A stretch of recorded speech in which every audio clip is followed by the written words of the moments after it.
So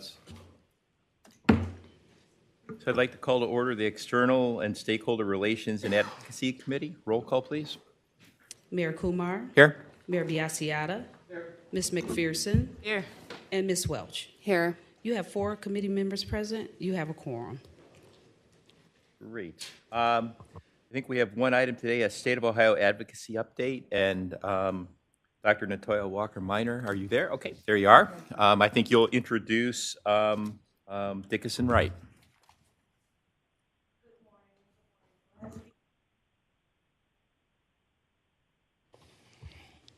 Good morning. I am glad to be here today to really introduce you to Terrence O'Donnell. Terrence O'Donnell represents Dickinson Wright, and Dickinson Wright is the firm that we work with on our state advocacy. They've been a great team partner, and today Terrence is going to share with you the work that we have been working on together in the state of Ohio as we work to identify resources across the state, partners across the state, and members across the state that become allies as we work in the work towards public transit. I introduce to you Terrence O'Donnell. Thank you, Natoya. Thank you, Reverend and members of the board. I have a few slides here that I will run through. Feel free to kind of make this conversational. I don't know if you normally sort of save questions for the end. Maybe that's easiest. But this is, as Natoya said, the state advocacy update. We've been really busy the past couple of years in Columbus through some state budgets and other policies. A little background on me here in the slides.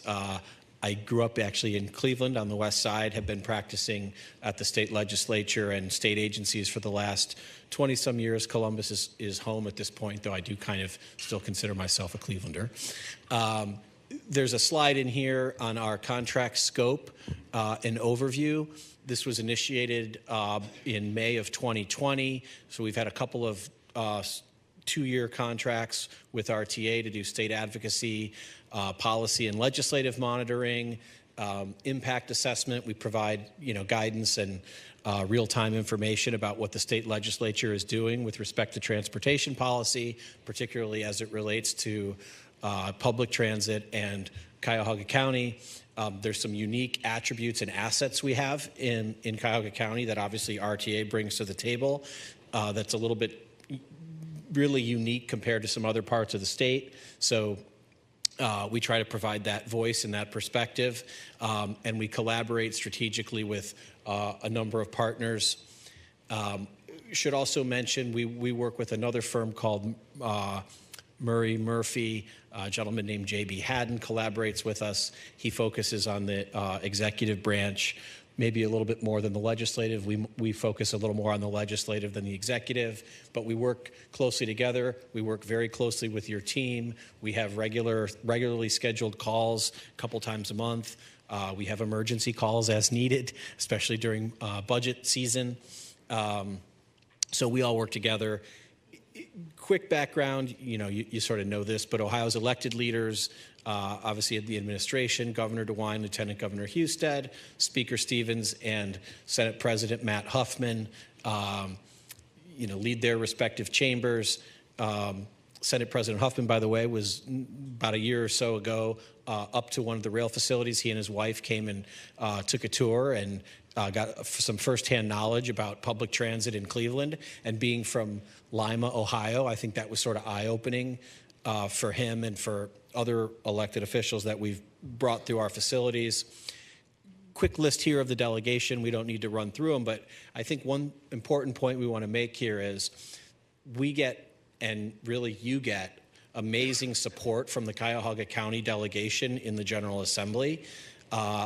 Literally every member of the House, every member of the Senate who touches your footprint is aware of the value RTA provides to citizens, employers, healthcare, education.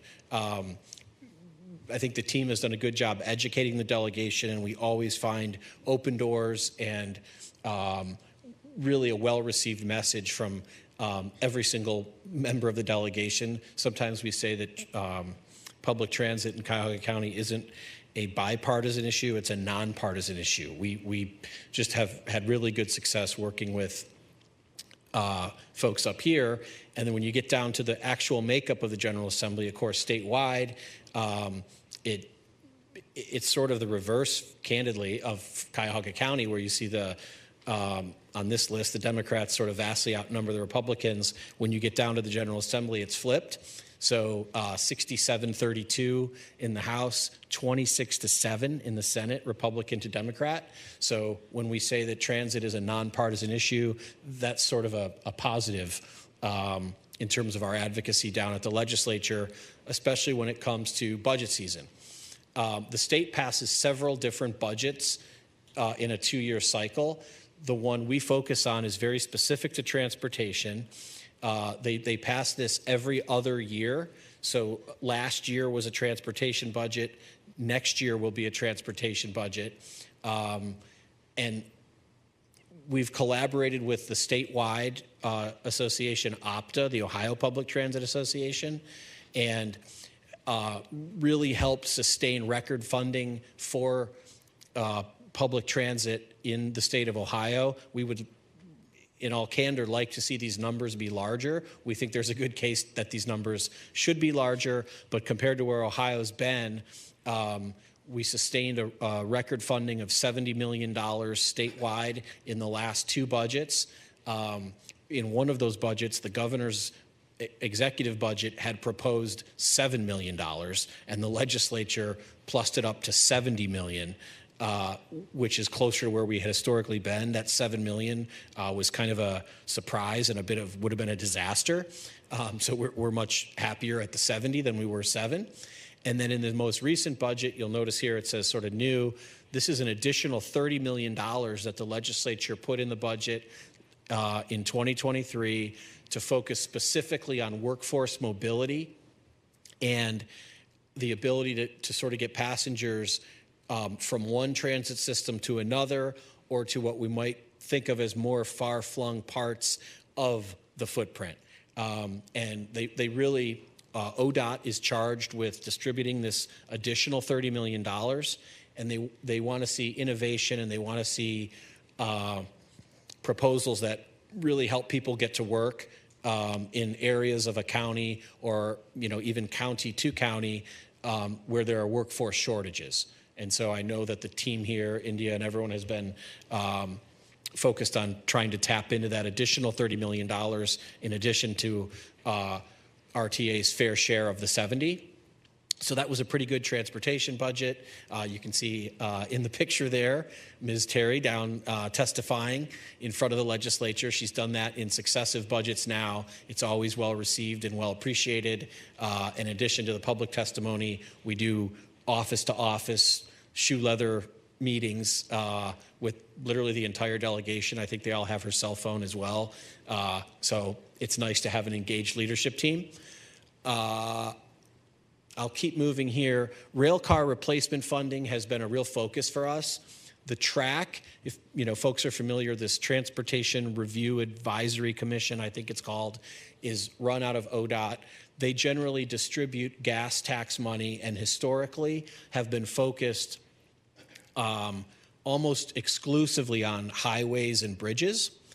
And a couple of years ago, we really drilled into the regulations. We didn't see any reason why rail cars replacement was not eligible for track money, even though it wasn't the way it had always been done. We thought maybe there was an opportunity and kind of made a push. The initial response from the state was, well, you might be right that the regulations don't speak specifically to this, but we're not sure that we believe you should be eligible. And so RTA successfully engaged the Cuyahoga County delegation.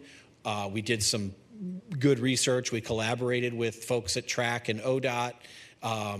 We had a lot of support from the Northeast Ohio legislators, and the bottom line is we actually changed state law to very specifically say that rail car replacement is eligible for TRAC funding, and then this body at TRAC, at ODOT, they score and rank projects around the state and distribute funds, and in a previous cycle, Greater Cleveland RTA received $4.2 million for light rail reconstruction. Interesting twist. I won't tell too many war stories, but initially we thought maybe the rail cars would be the best fit for track. And it actually, the idea came from, I believe, the Senate president himself, who said, you know, the minute we start giving money for rail cars, we might find ourselves giving money for buses, and really the budget wasn't built for that. He said, if this program is analogous to roads, maybe we can fund your tracks themselves as opposed to the cars. And so that's actually what this $4.2 million was. When the legislature made that change for eligibility, they specifically included that it's really the tracks that are eligible. So if we can find funding sources for the cars a different way, the state pitches in on the tracks. Seemed like a good partnership, obviously a good result. And then we notice on here that, you know, track has also funded other projects, including the 25 Connects Metro Health line. You know, RTA is no stranger to the track process, but on the rail car replacement, that was a bit of an innovation. We put in your slides the new statute that allowed for the eligibility of the program. This, I think, is my last slide, which is what's next. So, you know, that's a bit of a look back. Looking ahead, on February 13th, the statewide Public Transit Association has a tradition that we do called Ohio Loves Transit. February becomes sort of a mobilizing moment, and transit authorities from around the state convene in Columbus. Everyone kind of barnstorms and meets with their legislators, has a pretty good set of common talking points about, you know, what we're going to be advocating statewide. And then obviously RTA has sort of a subset of items that we would prioritize. And we already have meetings, as you can see, scheduled next week with a number of representatives from this area. There's a few names you might see on the list who are not from Cleveland, but they are influential on the Transportation and Budget Committee. So we maintain those relationships. We are furthering dialogue with ODOT about additional funding sources, including rail car replacement. $4.2 million was a nice start, but we know the track replacement is going to cost a lot more than that. We are working with your team here and with legal on some potential legislation that would prevent concealed carry of firearms on public transit. There's a few little just wrinkles in state law that make that a little bit of a confusing issue, and obviously an important public safety and law enforcement issue. So more to come on that. And track funding and the 2025 transportation budget will be here again before we know it. So, you know, we're always sort of in preparation mode for that. I think I lied and said that was my last slide. Just wanted to show this one. This was a letter that we put together for track funding in the past couple of weeks. And as you can see, we have virtually, I think, every single member of the Cuyahoga County delegation on a letter to ODOT, you know, advocating for RTA and highlighting the importance of rail car replacement and tracks. And this is the kind of support that I think it's important to acknowledge. We're really grateful to the legislative delegation up here to support RTA. And when they're all willing to put their name on a letter like this, it can make a nice impact. So with that, I will stop and take questions and just say thank you for the opportunity to allow us to advocate on behalf of Greater Cleveland RTA.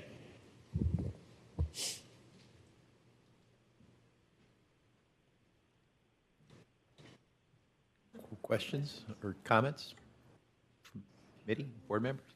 Oh, wait. Ms. Mersman? Thank you so much for the presentation. I'm wondering if you could comment a little bit on the types of messaging that you find most resonant around transit at the State House, especially given the makeup of our representatives across the body as a whole. Thank you for the question. You know, the question about what message resonates in the legislature, I'd say it ebbs and flows a little bit, but there's a real focus coming from the governor personally on down about workforce. We all hear about there's more jobs available than people that can fill them. There's certainly plenty of room for a more skilled workforce, and that if Ohio's going to remain competitive and the region's going to remain competitive, it's all about upskilling and education. And so I think that's why you saw the extra $30 million for mobility to employers. And I think if our messaging coincides with the business communities about how are we going to get people to school, how are we going to get people to work, that really hits home, because a lot of, I think, our state policymakers are focused on economic development, and it's sort of a huge win-win if we can show that we're partners with the business community in making sure folks can earn a living. Sure. If I could just add, the national message also coming out of APTA is transit benefits everyone. And that message is deeply rooted also in OPTA, the Ohio Public Transit Association.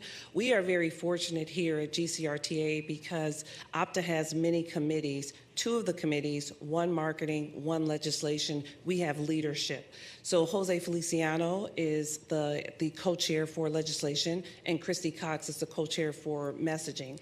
As I and others in the organization get the opportunity to travel to APTA at the national level, we bring that back and then we push and infuse that through their leadership roles at the state level. And so to Terrence's point, economic development, workforce development becomes the theme of the value of public transit. And we like to say, and our own research has indicated, for school, workforce, healthcare, hospitals, and I like to add in Cleveland, arts and entertainment, because we have the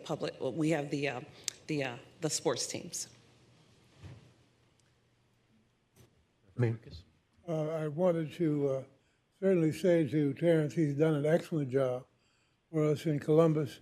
As you know, things come up, pop, and you have to have somebody on site, someone to completely pull things together. And he's done an excellent job for us these last two contracts. And maybe this contract he'll get enough to buy some socks. And we'll look forward to that. But thank you again for the work that you've done. I'm sure I speak for the board for that. Thank you. Thank you, Reverend. Thank you, everyone. Hold on one moment. I think we have one more question for Mayor Weiss. Very quick question. The concealed weapon legislation that you mentioned, has something been introduced yet on that, or is it just in discussion? Good question on the concealed carry. No bill introduced. We are thinking that might be an amendment to an existing bill that's already kind of moving through the legislature that also deals with firearms. So there's several options there, and if we need to introduce a standalone bill, we can, but we might not need to. Great, thank you. Any other questions? Yes, Mr. Love. Thank you. Thank you, Terrence, for the presentation this morning. Good to see you. Just a question about the workforce mobility program. So is that going to be a program then managed within ODOT? And then if so, is it a competitive grants program? Or is that still in design? It's definitely competitive. There's folks, Jose, Mike, India, and others can probably speak better than I can to the specific proposal or proposals that RTA is thinking about. But there's no doubt that it's competitive, and other transit authorities can compete. I think we should expect that the Central Ohio Transit Authority will be competitive towards the Intel project. I think that was maybe even part of a driver of the state deciding to do this. Sure, and I'll add, we've been working closely with Lorraine Community College and out in that area, how we could work together on some of the things, Avon area. We know that there are major employers out there, Cleveland Clinic for one, Lorraine Community College, which is right off the highway. So we were in conversation with them last year, and we continue to hold those conversations. Another item that I'll just share for your awareness is Terrence referenced the partnership between transit authorities, and a few months ago, Akron Metro began to bring transport into our microtransit area, which is Southgate. So that is also one of their microtransit. And so that's a partnership that we continue to develop as we continue to look at how we can go after these funds, these workforce funds. Mayor? Yes, Mr. Schiffer. I can address Mr. Love's question a little bit. The first funding round of that program, we turned in applications last year. They have made whatever, they have a list that's probably 90% complete of what their announcement will be. We expect that announcement of the first funding round to be coming out soon. There will be at least one other funding round and possibly 2 more funding rounds in that program. So we do have a couple projects that we proposed, and we are awaiting an announcement from the ODOT Office of Transit, and it should be soon. Any other comments? Just a quick comment. Just wanted to say thank you. I echo Reverend Lucas's sentiments about your ability to kind of help us be able to open doors literally in Columbus. I think that's a really important part. And you did hit on the education part. That's something that we always say. It's been really an iterative process over the last few years, I think, just to make sure folks downstate, upstate understand the value of transit in Ohio and how essential Cleveland is. We're a special city. We've had it the longest, really, when you get into the infrastructure and also the support. So I think that we're definitely on the upswing as far as folks understanding the value and the transport asset that falls behind it. So we appreciate you always literally being there to open the door. Thank you. Thank you very much for your time and your presentation. Thank you. I don't believe there are any other matters under the committee. Any other comments from committee members on any other new items? If not, I'll make a motion to adjourn. Is there a second? Okay, all those in favor signify by saying aye. Aye. Meeting's adjourned.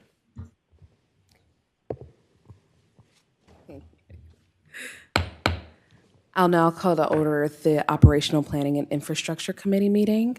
Teresa, roll call, please. Ms. Welch, Present. Mayor Kumar, Here. Mr. Love, Mr. Love, Yes. and Mr. Sleesman. Here. You have 4 committee members present. You have a quorum. Thank you so much. We actually have 2 items on the agenda today. First, we have an RFP procurement presentation of the reoccurring competitive negotiated procurement for on-call bridge engineering services for a 2-year period. Today, we're going to have presenters Kirk Dimmick and Lou Catalucci. If you can now have the floor. Thank you. Good morning, Morning. Chair Welch, members of the board. My name is Kirk Dimmick, and I'm the engineering project manager for bridges here at RTA. And I'm here this morning to present to the Operational Planning and Infrastructure Committee the on-call bridge engineering services. This is our 3rd contract in the series. The overview for this project, this particular contract helps my particular job position very well in performing additional engineering, bridge engineering analyses, inspection, evaluation, and design support to the staff. I'm the only bridge engineer here, so it's good to have additional staff when we can reach out. The work under this contract will be by task order assignment, as our other on-calls are. And in this particular contract, it's not to exceed $300,000 over a 24-month term. Our inventory covers both highway and rail structures. Got a little over 100 structures, as I presented before, so there's certainly a lot of opportunity for engineering services here at RTA. Some of our anticipated assignments under this 24-month contract, I always look for, we go out every year, annual bridge inspections. Sometimes I need some support in that regard. This contract allows me to do that. The second bullet point up here brings back our STEN bridges. I've brought this to the board before. These are our steel tension, non-redundant structures that are a little more specialized, have to take a closer look. We do those inspections through our special bridge inspection contract on a biennial basis. But here in this assignment, we'd be looking at load rating some of those structures, knowing that we are bringing a new fleet to us in a few years, couple of years, and those cars are a little heavier. So we want to define what the actual load carrying capacity of those structures. There's plenty there, but we'd like to have the the math to support it. Also, on the Brook Park Road Bridge, we were looking to closely inspect that and come up with some conceptual repairs for some deficiencies on that particular structure. And as always, we deal with more than half of the crossings, structure crossings over our rail facilities are external clients. So we're dealing with the county, the cities, and ODOT. A lot of times we need support to handle their submissions. Sometimes they have some very complex orders of magnitude that we utilize some additional engineering services for. And then this contract really helps me when we didn't anticipate something and I need to reach out for a small task. This contract allows me to do that for other projects, to put the whole project together. A lot of times I need a little missing piece. So with that, I will pass it over to Lou. Thank you, Kirk. My name is Lou Catalusi. I am the contract administrator for this project, and I will be talking about the procurement overview. This request for proposal was issued November 12th, 2023. It was accessed on our website by 23 interested parties. That includes primary consultants, sub-consultants, and others. 4 firms proposed and 3 firms were interviewed. This is a Brookstack procurement, which is a 2-part procurement.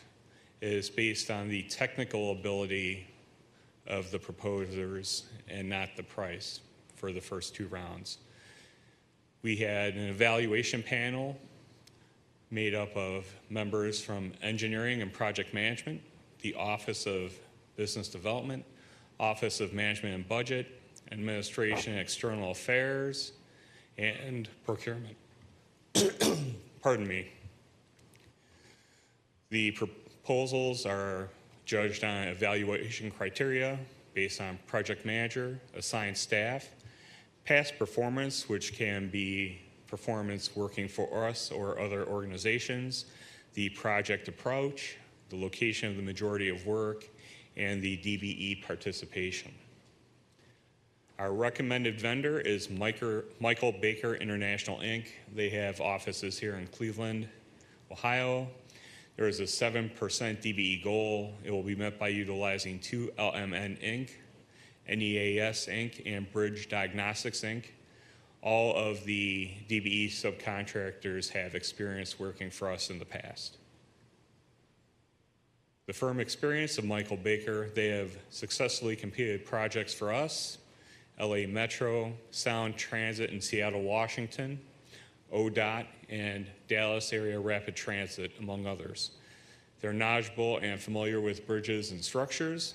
They have an experienced and qualified staff, and they have a clear and acceptable project approach.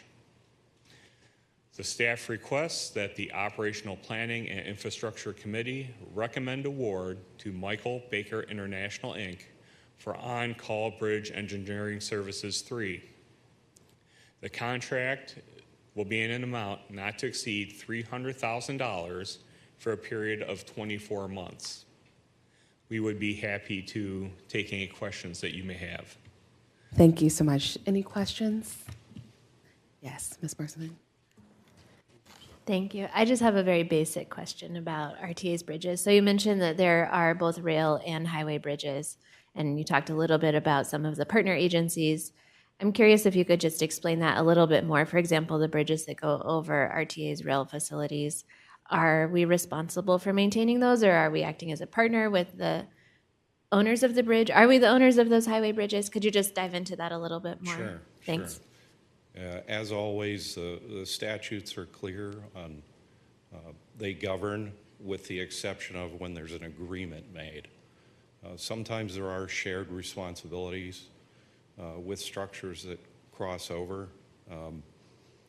So the agreements will govern and will maintain the underneath portions. Like if there's something that's deficient that we want to remove, so it takes away a risk, we may engage. But ultimately, the owners of those structures that cross over us, they're independently owned by those outside agencies. So they have to strike an agreement with us when they go to perform work. So there's a separate railroad agreement that Mike puts together, and they agree to follow our safety protocols and procedures with that. So some of the highway bridges that we own are like the Central Rail Access Bridge. As we go to rail from the west, we go over NS. That's one of our access bridges. We do also maintain the bridges over the light rail near East 103rd, 116th, 110th. So there's a series in there. Even Abbey Road we have. So sometimes those come through agreements and other arrangements, historical agreements. Thank you. Very helpful. Certainly. Thank you. Any other questions? Oh, sorry, I can't see you behind the screen. Yes, Mr. Love. Thank you. Thank you for the overview this morning. This might be a broader question, but regarding the on-call capacity, has there ever been conversation from other public entities with RTA thinking about that procurement process in a joint partnership, like county or city, that probably also requires to some capacity that on-call engineering? I'm not sure if that's a question you can answer or maybe a broader question, but has there been a thought about kind of pooling that procurement process in the future? Or are there restrictions that would prevent that from occurring?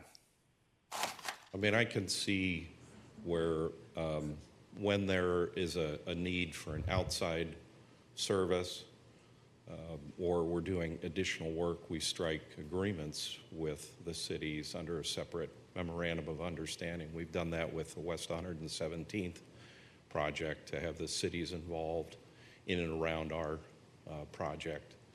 And they would do the same if they were doing work underneath us. But I'll let Mike speak. Let me pivot for a second to Melinda for a minute, Kirk, and then we can hit back to Mike. If you would describe the procurement experience with that. Yes, I was going to say the on-call is specific to help supplement our own staff. That's where the on-call comes from. It is based on task order. We are under the Federal Transit Administration guidelines, which dictate specifically how we solicit for task order on-call services. So we must follow that process, and this is the process that we're explaining today. It's under the Brooks Act, and I'd be happy to share under a separate Procurement 101 mini training for the board another time about the different ways we solicit for different types of procurements. But this is specifically laid out by the FTA, so we must follow it. Mike, did you want to? Yeah, I think, especially for the newer board members, you will see a number of on-call contracts. We probably have 7 or 8 for various disciplines. That way we can supplement our staff as opposed to hiring 10 more people. So we do that, but in terms of partnering with other agencies, usually, as Kirk said, those agreements are more in a memorandum of understanding type situation where they may, and we've done that with Cuyahoga County, we've done that with the City of Cleveland, and we've done it with ODOT. Those are the primary others where we will agree to do some work sharing, but a lot of it also they put our requirements in their contracts, so the railroad agreements. So right now, Cuyahoga County is doing the work on Warrensville Road over the green line. So we have an MOU in place where they have all of our safety requirements and our outage requirements that are integrated into their contracts. Their contractor knows what kind of constraints they have to work on so they don't incur change orders because of working over RTA. So that's a real common way that we work together. And then we work with Cuyahoga County, like on that project, Cuyahoga County and their contractor to schedule service interruptions that, whether it's a weekend shutdown, but we work very closely with them so they just can't shut the rail line down anytime they feel like it. So those are more of what we do in terms of coordination as opposed to hiring all the same consultant to inspect every bridge in the county.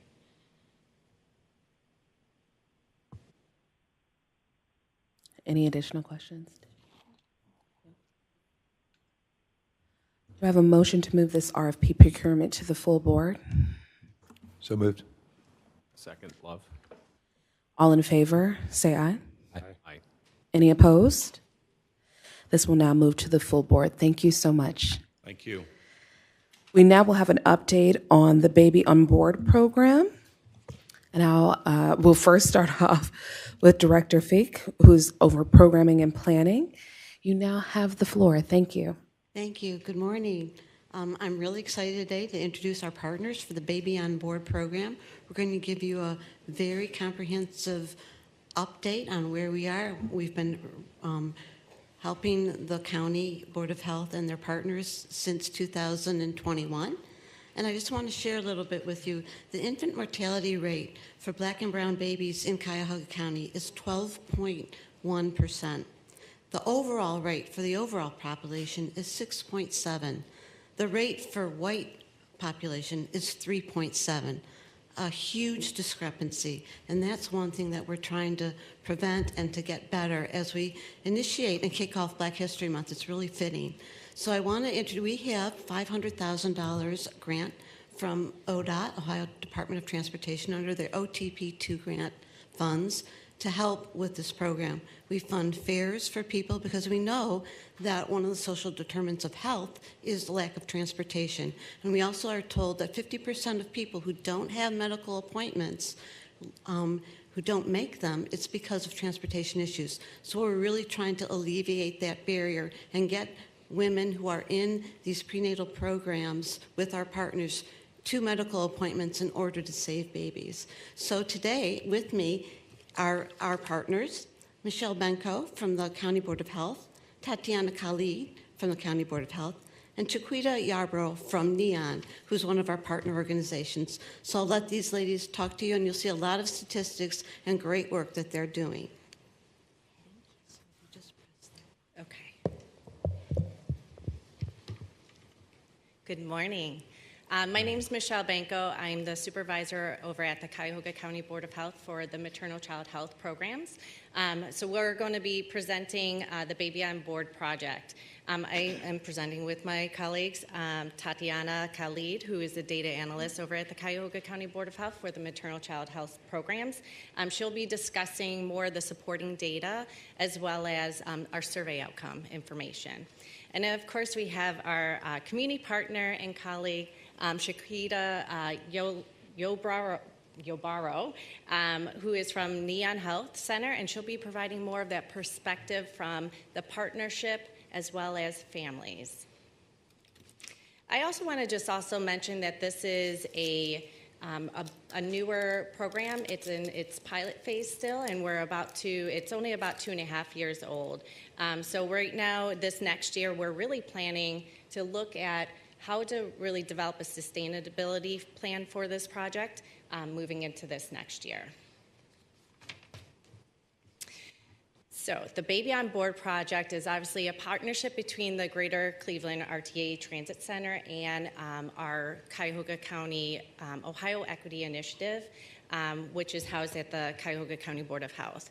The OEI project is a grant project through ODH, the Ohio Department of Health, and it's housed within the Board of Health. It addresses drivers and inequities and poor birth outcomes and infant mortality in Cuyahoga County, and specifically in areas with greater racial disparities. So RTA received this project, this award through the Ohio Department of Transportation to address social determinants of health in response to the collaboration with the OEI project to improve birth outcomes.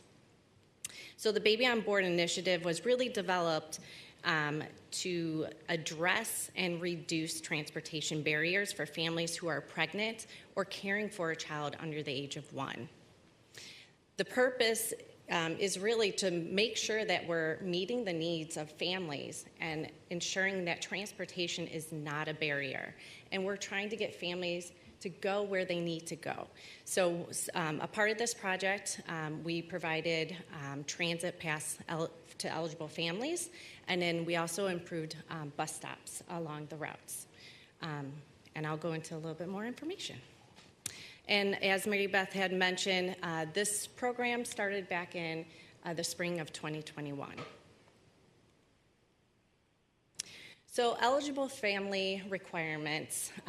Families must be pregnant or caring for a child less than the age of 1 in their household, residents of Cuyahoga County, and also express that they do not have transportation to meet their medical or even social needs. Families also must be engaged, and this is pretty critical, engaged with a partner agency's program. And if they're not engaged, we actually do have another partner in the community, which is Neighborhood Leadership Institute that has neighborhood navigators to actually connect families to community partners with the Baby on Board program. So when the project first started, the way that we really distribute the transit passes is truly through our valuable community partners working with families every single day. We originally started out with 7 partners, and then as of January, I'm happy to say that we have grown to 14 partners participating in the program. And we still get calls on a regular trying to see community partners really looking to see how they can incorporate Baby on Board into their own program and processes. And the biggest part of this connection with the community partners is making sure that we're serving families holistically and making sure that we're providing these wraparound services to help ensure a healthy family. There are partner requirements. Partners have to identify designees or a coordinator within their office to be able to implement the Baby on Board program. They also have to, partner organizations have to complete 2 different types of assessment surveys. Once they identify a family that is eligible, they will complete an enrollment survey with the family prior to the distribution of the transit passes. Oftentimes, and then after that, a follow-up survey will be conducted within 30 days from when they had their last interaction with the enrollment survey. Oftentimes, families are coming back to the partner organization prior to 30 days to be able to sustain the bus transit pass distribution. This also makes a nice connection with the partners to ensure that they're providing services from that holistic perspective. So a part of this project, we also were able to provide some structural upgrades to the shelters. So this gave a nice opportunity to make the waiting areas where families are waiting more comfortable and also to protect them from the elements. There was 23 bus stops that were upgraded with the various improvements based on the need of the stop. So some of them received larger shelters, solar lighting, family seating, additional trash cans, and then also if a location was not in a safe place, then it was also moved or adjusted based on like traffic flow and anything of that nature. These stops that were improved were based on destinations near health facilities, high usage of the stops themselves, partner conversations and ensuring that clients were utilizing these locations, and then a walkability audit was done.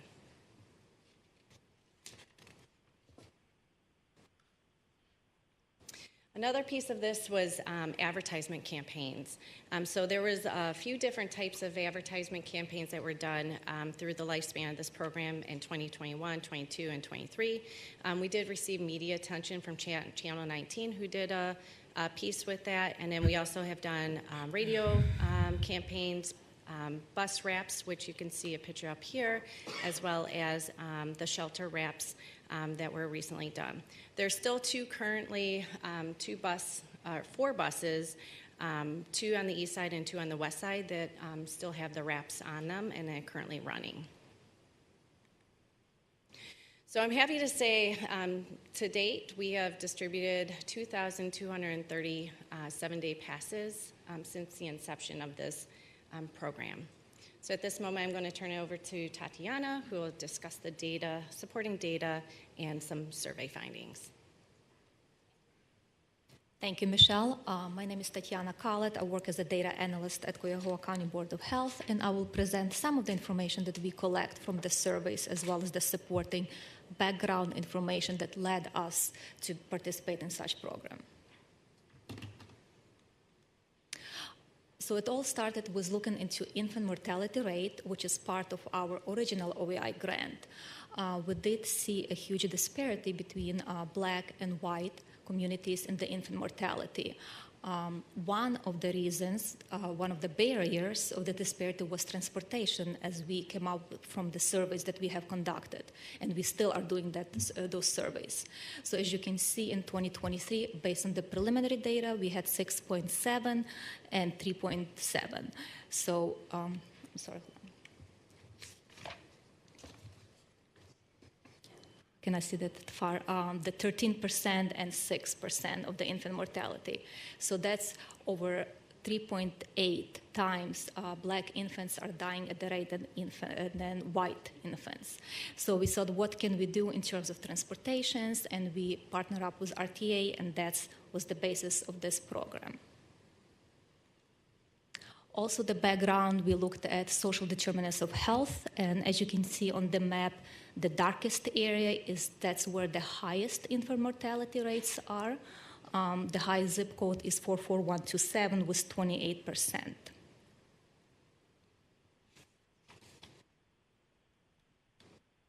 As Michelle mentioned, up to date, we have distributed over 2,200 transit passes. The black dots indicate the highest distribution by our partners. And if you can remember the map that I showed before, an SDOH map, that kind of lines up with the most needed area and the most highest infant mortality areas of the Cuyahoga County. This is some analytics by year. 2021, we started in May, bus pass distribution. Of course, at that time, we had much less partners. So 112 transits have been distributed, followed by 2022 of over 600, and last year it was 1,466. So that's over 2,200 transit passes that have been transported. Again, this distribution is being driven by additional partners as well as the popularity of the program. Some of the indicators that we do collect in the surveys, and we have over 20 questions. However, for the sake of time, we're picking up the most relevant. 28% of used bus passes were for medical appointments. And again, that was one of the barriers from indication from our surveys from the respondents to go to the medical appointments for the prenatal care. 43% take bus daily, and 24% walk over 11 minutes to most commonly used bus or train stop. One of the questions that we ask, and we also relay back to Mary Beth, is what would you like to be at the bus stop? So, for example, such as more seating options or shelter, and that information is being incorporated into the structural changes of the bus passes based on the surveys. Some takeaway from the data summary is transit passes popularity has been increasing for the baby on board from partners as well as the people. Survey reveals that user preferences satisfaction level indicating an overall effective public transportation system, so people are satisfied how the public transportation system is being conducted, and we do ask those questions in our survey. And also the feedback highlights specific areas for potential improvements. So such as we ask how far does it take you to get to the bus stop. As you can see, 11 minutes was the most highest responded to. We also asking if they need more seating or lighting, and we have that feedback. And the next I will turn now to Chiquita. Thank you. As one of the leading partners to distribute within the program, we focus in on an infant mortality program, which is the Moms and Babies First program. Again, we focus on maternal health, infant vitality, and holistic care. We serve over about 300 women annually, and some of our major barriers include housing, food insecurity, and transportation. Therefore, this partnership was essential to us focusing in on those barriers. Amongst those families, we serve low-income African-American women between the ages of 15 and 35 within Cleveland and the inner ring suburbs. Their family size usually ranges about 3.5, and to date, we have provided over 750 weekly passes to over 200 families. We have seen a surge in our increase from 2021 to 2022 and 2023 based on the expansion of the program. Initially, the program only focused in on 3 zip codes, being 44108, 10, and 12. The program then expanded to serve all of Cuyahoga County.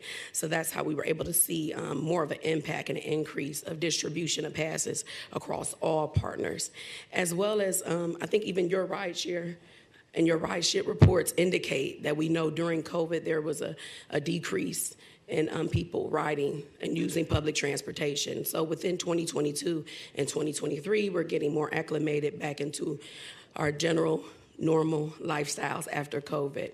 The program, again, is very beneficial because it increases accessibility for people to serve their core needs, including grocery shopping, doctor's appointments, getting to and from work, as well as school. It encourages program compliance with our clients because they're able to be incentivized by meeting our weekly and monthly program needs because they're able to receive that bus pass when they come back for not only themselves but their family as well.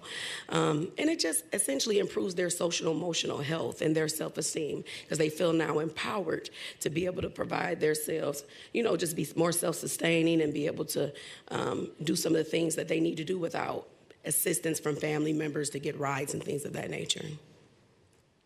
OEI, the Board of Health, and all of the partners, as well as RTA, this has been a very, very successful partnership. We have essentially fostered mutual respect and understanding, and what I can say is that all partners, including RTA, has been very reasonable and understanding as it relates to changing some of the program. Again, we expanded those areas. We went from just serving moms to serving the whole family. Everybody, again, has just been very dynamic in knowing what it is that we're trying to do, our purpose, serving the people, and coming together and saying what changes need to be made, how can we improve this program, how can we expand it. I have 2 success stories from clients. Our first-time mom, Emerald Glass here. Again, she needed to secure transportation for both work and just general travel. Her vehicle was recently totaled in a car accident. And so right now she's waiting on some income tax income to assist her in receiving another car. But until then, we have been able to assist her by providing her with weekly bus passes. So she's still able to get to work every day, take the baby to and from daycare, Walmart, all of those just basic things that we generally overlook. As well as Sierra Swint, again, a mother. She lives both with her child's father and some of her other children as well. And they've been able to sustain and grow as a family by sustaining employment. And this bus passes have been very vital in them getting to and from work as well and some of their general travel. And they're able to as well save money and to then refocus those funds that they will be focusing in on transportation and other household needs. So just for next steps, Michelle.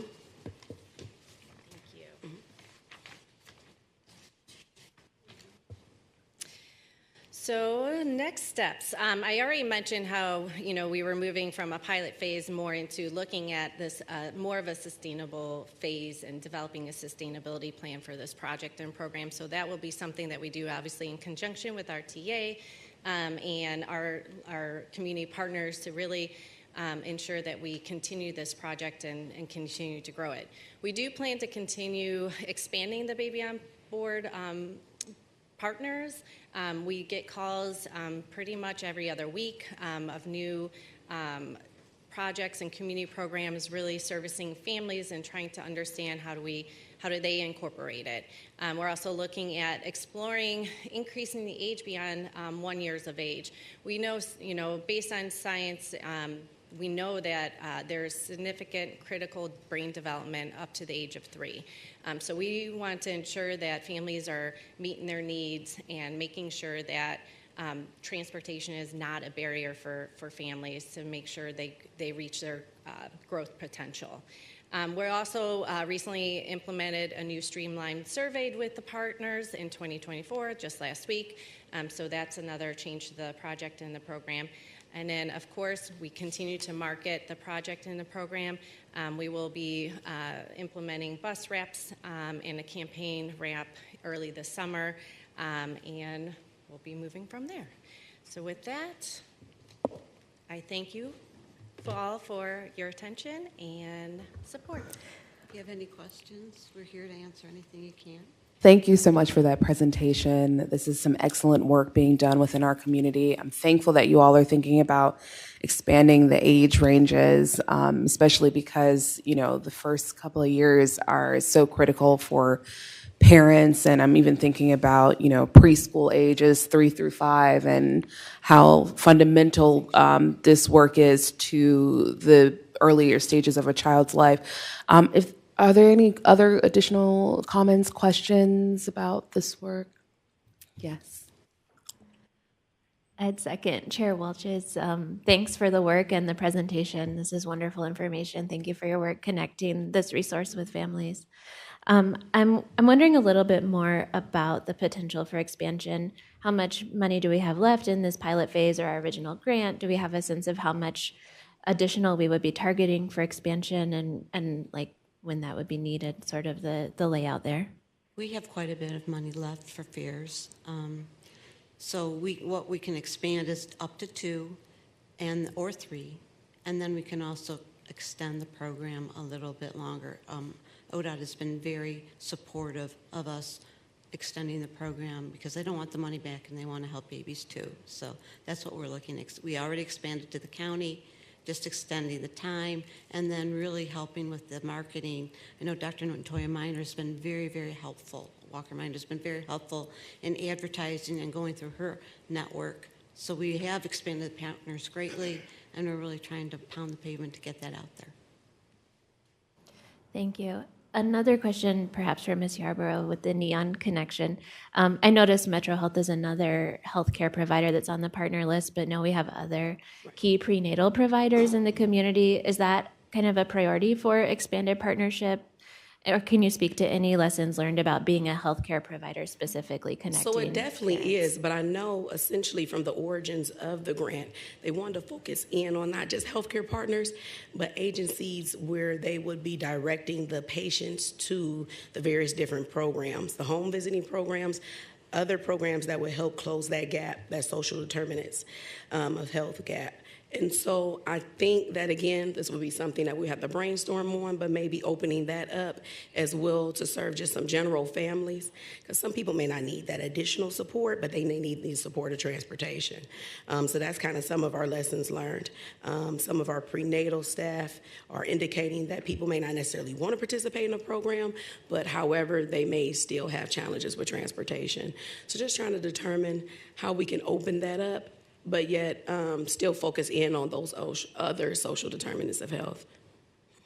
Thank you, that's helpful. No problem. I'll add that as we've been thinking about expansion and my work with Mary Beth, we really were focused on what's known as the federally qualified health centers, FQHCs, both of which Neon is one, and the majority of those that were in the slide, the expansion has been the FQHCs. And the reason why I really was targeting those is because it's on the ground, right in your face, direct service, because those are direct service. FQHCs are federally qualified health centers, are federally funded specifically to reach into low-income communities. And so because they have that target niche, our expansion has been really targeted on those. That makes a lot of sense, thank you. My final thought is more of just a comment. It seems the data coming out of this is really helpful. both for specifically agencies connecting with clients, but also for all of us that are in kind of the supportive services. And looking at your data around shelters, lighting, things like that are hard infrastructure, obviously can help inform investments there. I was interested in the real-time bus information as well, and just thinking about as providers are really connecting closely with families. For example, RTA has onboarded the transit app recently. So for those that do have smartphones, they can have real-time access, sort of in their hands. I think you would be best poised to understand if like smartphone access is a barrier or not. But just thinking about connecting some of the other dots outside of physical infrastructure could be a big opportunity for us in meeting some of the needs or desires that are coming out from the surveys. So thank you for the work and the continued partnership. And Mary Beth, it's really exciting to have this program. Additional? Yes. Trustee Sleesman. Yeah, I had a couple questions along the same lines as Trustee Mersman. Could you, if you don't mind, back up to, I'm going to want to look at a couple slides. One is the bus shelter that was there.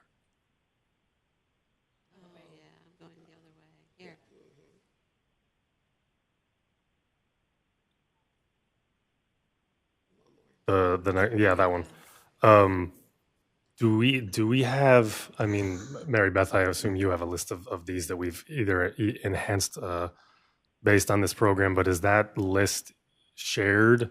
I'm thinking of when we look at city, whichever municipality is, and when we look at road reconstructions or something like that. That slide in particular, that picture, I see a bunch of road space that's not actually used. And so whenever that area gets reconstructed, if we know that this is a priority stop, for example, for this program, we can make sure whenever that road gets reconstructed and when we're looking at that, we can say, oh, yeah, okay, let's make sure that we have that part of this. And I know when talking about those projects, there's always a give and take on what areas are emphasized, what specific facilities are emphasized. So I just wanted to make sure that those spots were getting shared so that other parties can also make adjustments if need be. We can certainly share them. We have not shared them now. This is on St. Clair. You have a project on St. Clair, and we'll share them with the city. Most of them are in the city. There are 2 in East Cleveland. Great. And then if you don't mind going forward to the 2 slides that have the zip code data on the map.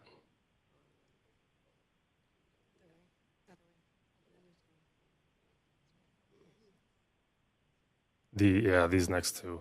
So I'm assuming some of this is just where providers are. You said 108, 112, and 110. Was that the other one? Were the first, which probably reflected why there's more in 108. But I was also looking at 44127 has the highest here, and then in the next slide it has kind of one of the lowest, one of the smallest circles. So as we expand this, are we trying to, or could we, or should we, is there something we can do to make sure that we kind of, okay, what's happening there? Why is that the smallest circle? What can we do actively? And it may be circumstance, but I would love to see if we actually were proactive in thinking about, okay, this is where some of the highest need is. Let's see what we can do or what can happen here. Yes, we do. We do talk with partners, and we, partners, people come to them and seek them out oftentimes, and then they're out there in the community trying to do different community events, engaging residents to come and talk to them. So we do take a focus more in the particular area, but we will, in the next time we look for sustainability and expansion of partnerships, we can also take a deeper dive and see who's in those areas that could be potential partners and seek them out ourselves. So definitely. Great. I'll add that Michelle and I both sit on a couple of the committees for First Year Cleveland. So First Year Cleveland, which is sole focus is on infant mortality. The director there is the former director at the county who was actively engaged with this program from the upstart. And so as we continue to work with Angela and the whole host of persons, most of whom are represented by the nonprofits, the FQHCs, highly populated in the work that's occurring there, we continue to do that. So that work actually occurs there. And then as we work internally within our own organizations, we're using what we learn, the data we learn there, to drive programs, decisions, and priorities. Great. And then the last question I had was very similar to Callie's, with regard to the eligibility and when we expand. And it was I was going to have the suggestion of, yes, trying to reduce the barriers to eligibility. And I know there's some drawbacks when you do something like that, including the richness of the data, but kind of make this more as a almost default thing. If you're going to see a provider, just, do you need this here? Right, and then we can look at some of the data and retroactively, perhaps. And then when it comes to the transit info, if some of these providers are very proximate to the stops that people are using where they would like to have that info, maybe we could do something to actually have a screen inside the provider where there may be a more comfortable waiting option, and they can see, like, okay, I'm going to walk to the stop and then wait 10 minutes. Maybe I could just wait here for 7 minutes and then walk to the stop. That might help. And just as it relates to eligibility, one last comment. One thing I can say is that I know my agency, I'm never going to turn down anybody as it relates to transportation. Even if it's not a weekly pass, it will be a daily pass, an all-day pass. We're going to make sure that our patients and our clients' transportation needs are met. I'm currently waiting on an order of bus passes, so that's one thing that I think all the partners do. We're not going to turn anyone away who needs transportation assistance. One comment, if I can, I'll be as brief, pretty brief. Just wanted to say thank you, ladies, for the presentation. Thank you, Mary Beth and Natoya, for your stewardship of this process as we move forward and the support to kind of get it out there. I will say, and we talked about this before, right? I expect great things out of this program, and 2,000 plus is a great number, but it's not big enough. So what I am asking the group to do is to be able to look at how much funding we have left, calculate roughly how many passes might exhaust that, give or take the idea for different shelters, and come up with goals, right? So that we can work together to be able to really push this forward. I think you've got a lot of moms in the audience, a lot of moms on the board that really hold this near and dear. And I know that in my opinion, we should already have blown through the money, right? It's nice to be able to have this, but we got to make sure that we are really pushing it to make sure that people know the resources there. I have a lot of ideas. I think we all do. Even partnering through something like 211 through United Way might be a really good opportunity if we haven't looked at that. The YWCAs, the YMCAs, all of those areas. And I know that there is usually a question. I know the idea about the medical providers. We have to look at the grant, see what we can do. But usually there is a survey that says, is transportation a barrier to you getting to your medical appointment, right? So maybe if there's a way to kind of feed into that data, and I'm looking forward to being able to blow through the money so that we can expand it to 2 and 3 years old. Yeah. Thanks. Thank you so much for that. Any additional? Yes, trustee. Thank you. Thank you so much for that presentation. I just, I was having a thought, and India, you just, yeah. So now I'm gonna say it. So I do wanna, I just caution that, well, as we think about expansion, that there is a trade-off with blowing through the money as fast as possible and giving it to as many people as possible, and really proving out that what you're doing has an impact. And I know there is a trade-off there. And so to the extent that, we can be helpful or be thought partners in thinking about how we can get that 28% or 26% zip code down, and saying, like, these moms, we saw infant mortality go down in part because people had access to transit. I don't know if that's possible, but if we could say that, then that's your golden ticket for state or federal money in going forward, and then that could, have a lot of spillover effects for many years to come instead of just immediate. So I just wanted to call that out, so we don't lose sight of the importance of data and in that way.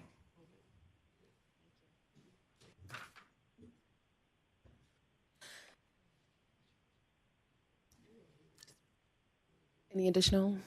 No? Okay. Thank you so much for that presentation. Is there a motion to adjourn this meeting? So moved. Second, Love. All in favor? Aye. Aye. Any opposed? This now ends the Operational Planning and Infrastructure Committee.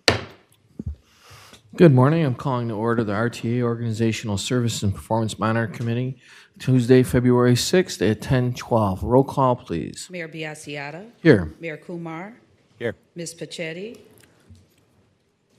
Here. Mr. Sleesman. Here. Mayor Weiss.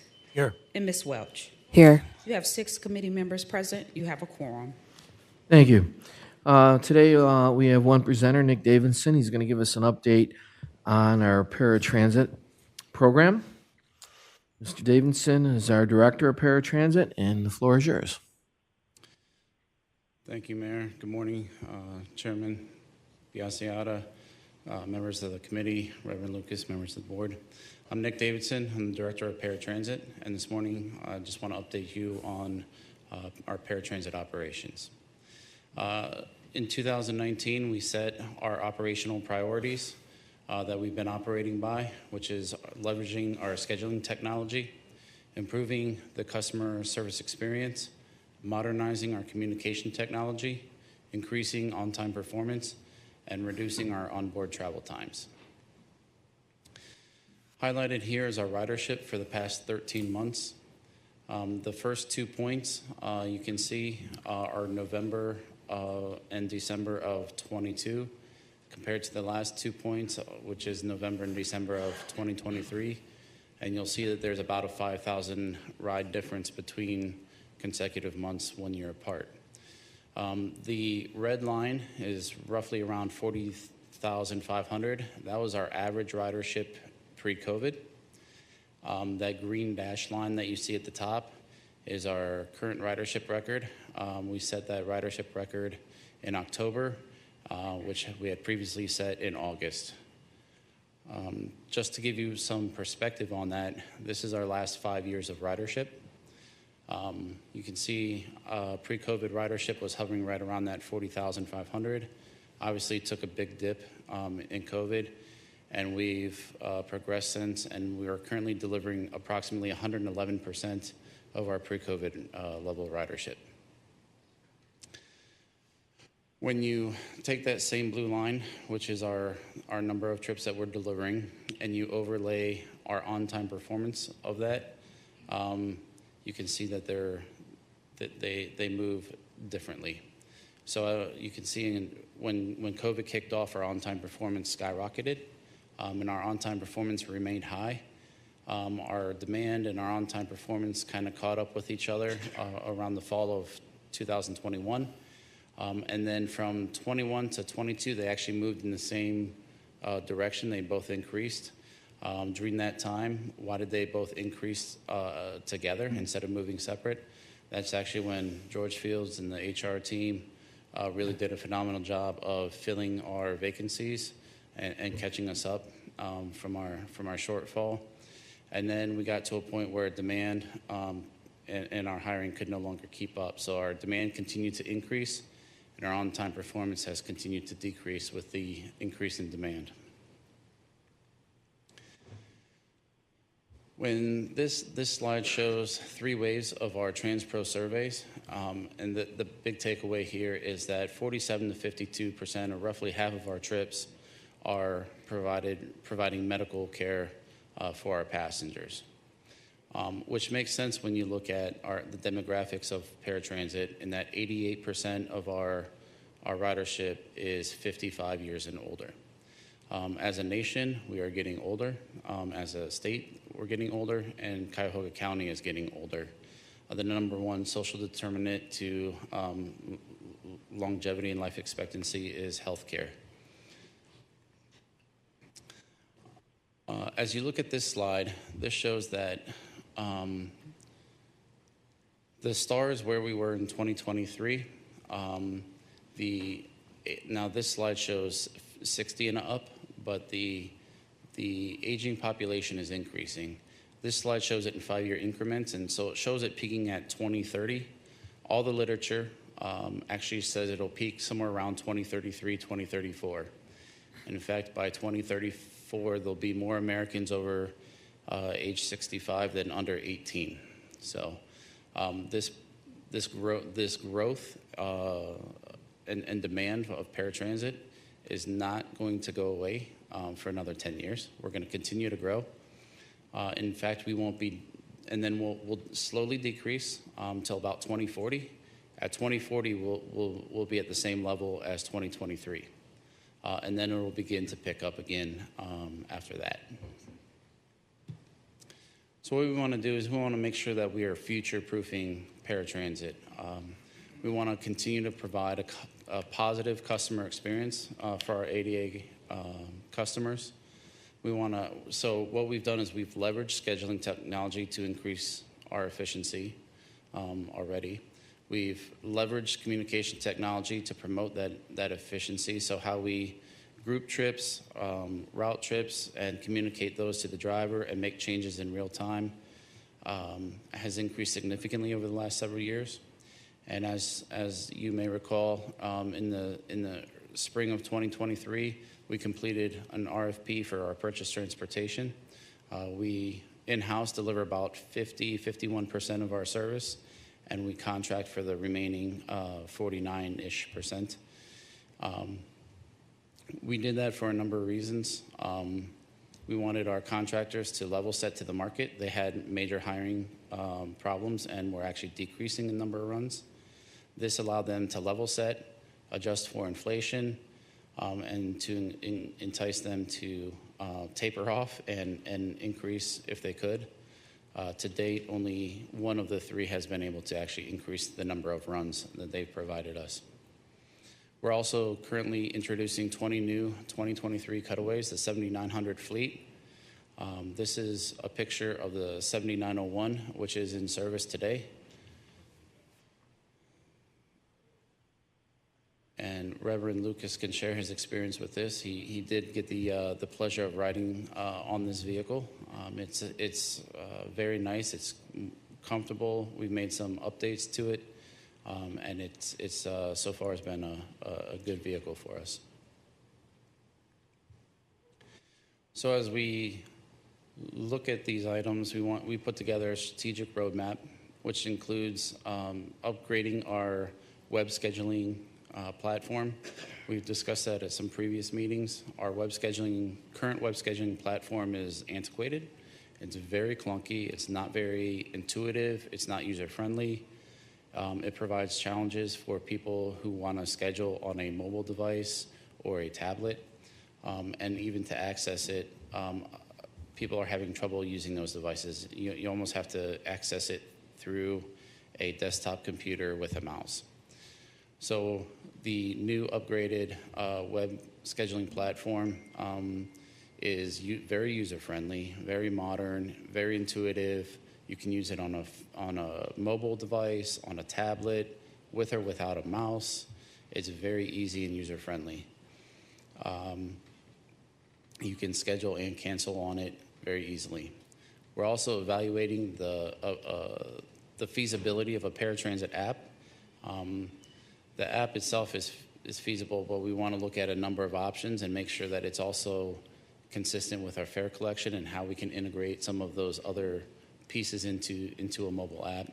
That mobile app would have the potential to schedule, cancel trips, and similar to like a TNC app, such as an Uber or Lyft, you'd be able to track your vehicle while it's en route to you. We're also going to be taking a look at the vehicle market and our needs. The vehicle market for paratransit cutaways in the last 4 years, the cost of our vehicles has doubled, and the number of vehicles that the number of chassis that Ford and Chevy are making available to the market has been cut in half. So a lot of transit organizations, the whole market is going to more of a Dodge Sprinter type vehicle. So there's a number of vehicles options out there, so we're going to evaluate those and see what our needs are. We may have to evolve with the market. And then looking at how do we deal with the growth, not just now and get our on-time performance back up, but how are we going to deal with growth for the next 10 years? One way we could do that is for the same amount of money that we are currently funding our smallest contractor, which is STC, we could actually become our own fourth provider and actually be a little bit larger in size than them for about the same amount of money. So we could expand internally. Historically, we've had a cap of 80 vehicles on paratransit. We could expand that and then meet that service. As I mentioned earlier, we've had one contractor expand and increase about 8 or 9 runs in the past 6 weeks, and that's bumped our on-time performance up about 5% in the last month. So we've seen some positive results, but we're going to have to find a way to continue to deal with the growth for the next 10 years. The strategic roadmap is consistent with the organization's strategic initiatives of improving how and where buses travel, improving how customers pay, particularly with the mobile app as we evaluate that feasibility, improving the passenger safety and comfort, being able to watch on an app, as the bus is approaching you and not having to wait outside or wait down in the lobby somewhere, engaging with that technology, addressing the funding challenges, especially with vehicles. And then as we support vibrant communities and access to jobs and medical care, we're in line there. So with that, I'd be happy to entertain any questions you have this morning. Thank you, Mr. Davidson. I'll start. Appreciate this update. I've been contacted by more of our riders about paratransit than any other particular topic. So it's near and dear to the heart of our riders. That's an incredibly important service to all our communities. As your one chart showed, demand is going to continue to rise. As you stated, it's going to continue to rise for the next 10 years. As we also seen from the chart, there's been an inverse relationship. As ridership has grown in paratransit and the need is expanded, our on-time performance has gone down. So I like the strategic roadmap, but I want to talk a little bit about the here and now. That 7900 series, the 20 buses, Yes, sir. Are they online now or are they being phased in? So we currently have 4 at our paratransit garage. 1 is in revenue service. 2 more are decaled. We're awaiting the temporary tags and license plates. And then 1 more should be decaled by the end of the week once we get the temp tag updated. So those should be in service within the next week. And then there's 1 more at CBM, our central bus facility, getting all the technology installed. And then we'll be receiving another 15 over the next month and a half, 2 months or so. Okay, so in the next 2 months, we expect to have in our possession all 20 of the order. Yes, Are there sir. other buses on order, or this completes our purchases for now? That completes all of our current procurement. Thank you. And how are we doing in terms of keeping up with staffing? It's one thing I've been finding in my municipality was a few years ago, we had trouble having the number of equipment that I needed. It's now flipped. I have the equipment I need, but I don't have the CDL drivers. So No, where do we stand in staffing up to meet the need and put people in these 20 new buses that are going to be here within the next 2 months? Great question. Actually, the HR team has done a phenomenal job getting us staffed up.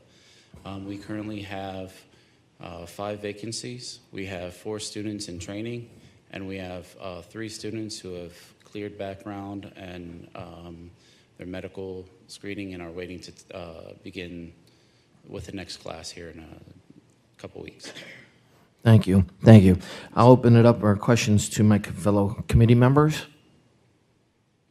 Naturally, you were going to hear from me because I've been a part of the paratransit story for a number of years, even before I was a member of the board. Some years ago, there was a question about the continuation of the program because there were so many things that needed to be done.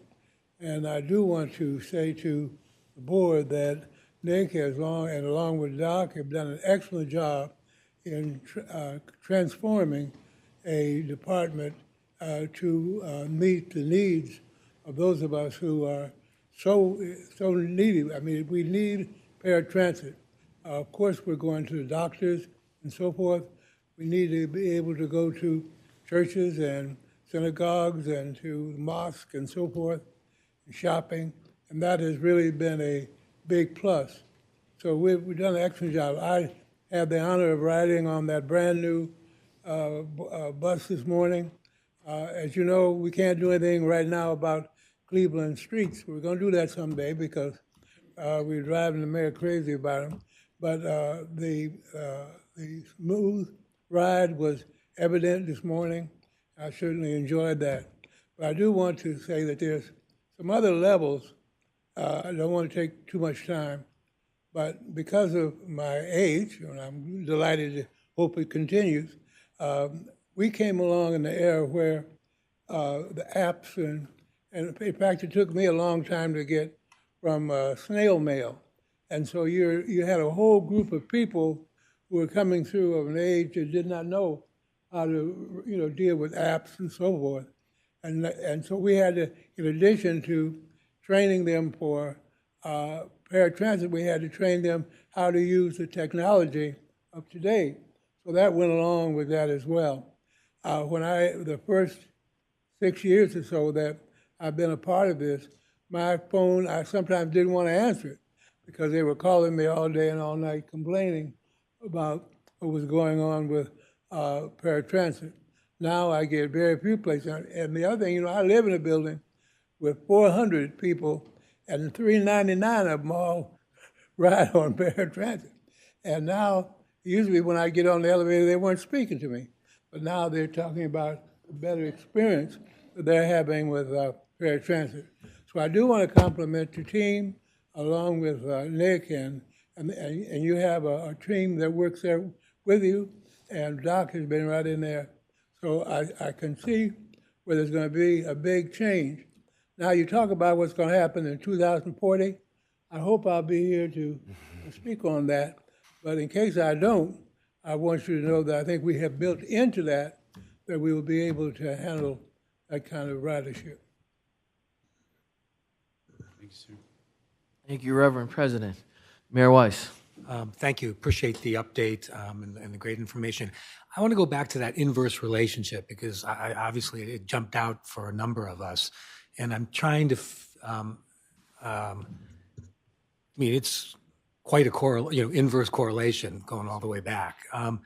Have we identified what we think is the cause of that? Is it because the rides go up?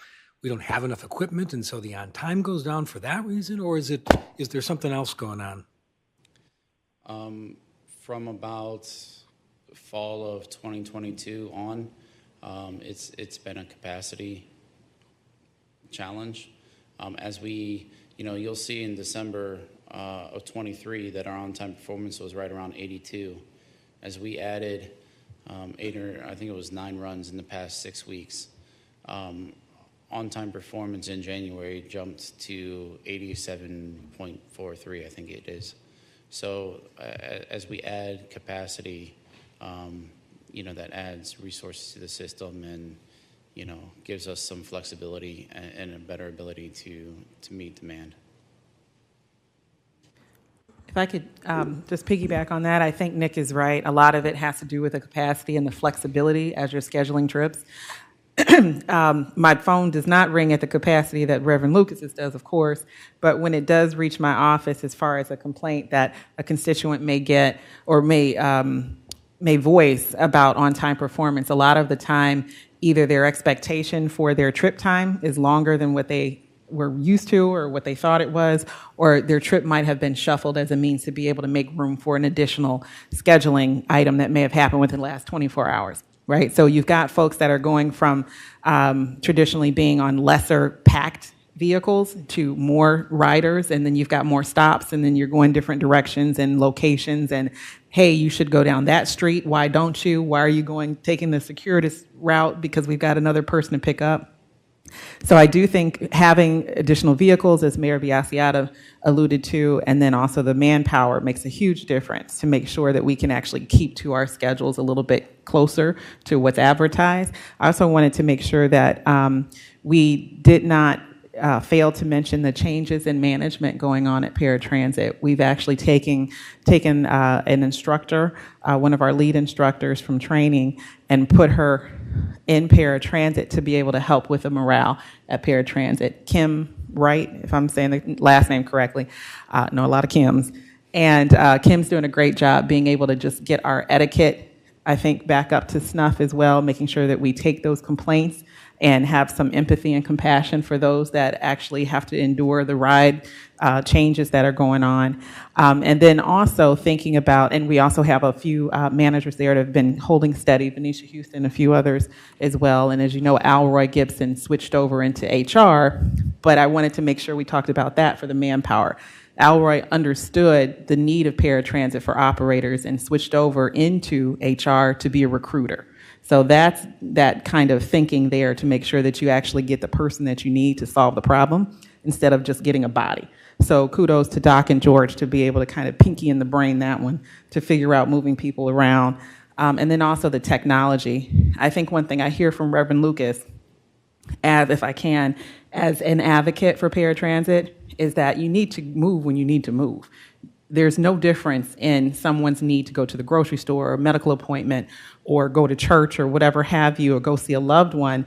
Your schedule should not be dictated by another force. And so we're starting to look at the technology. We actually had an internal review of a couple of vendors that might be able to make a on-demand scheduling app, if I'm explaining that the right way, a little bit more within reach. So we're looking forward to the technology wins that will take you even further away from snail mail, Reverend, to be able to go on a more real-time ability to book a trip at some point, right? So you don't have to work so hard and plan so far. And then also be able to get those updates on your trip. If something's running late, you can see that adjustment in real time, just like you would at any other service. So we're working toward those advancements as well.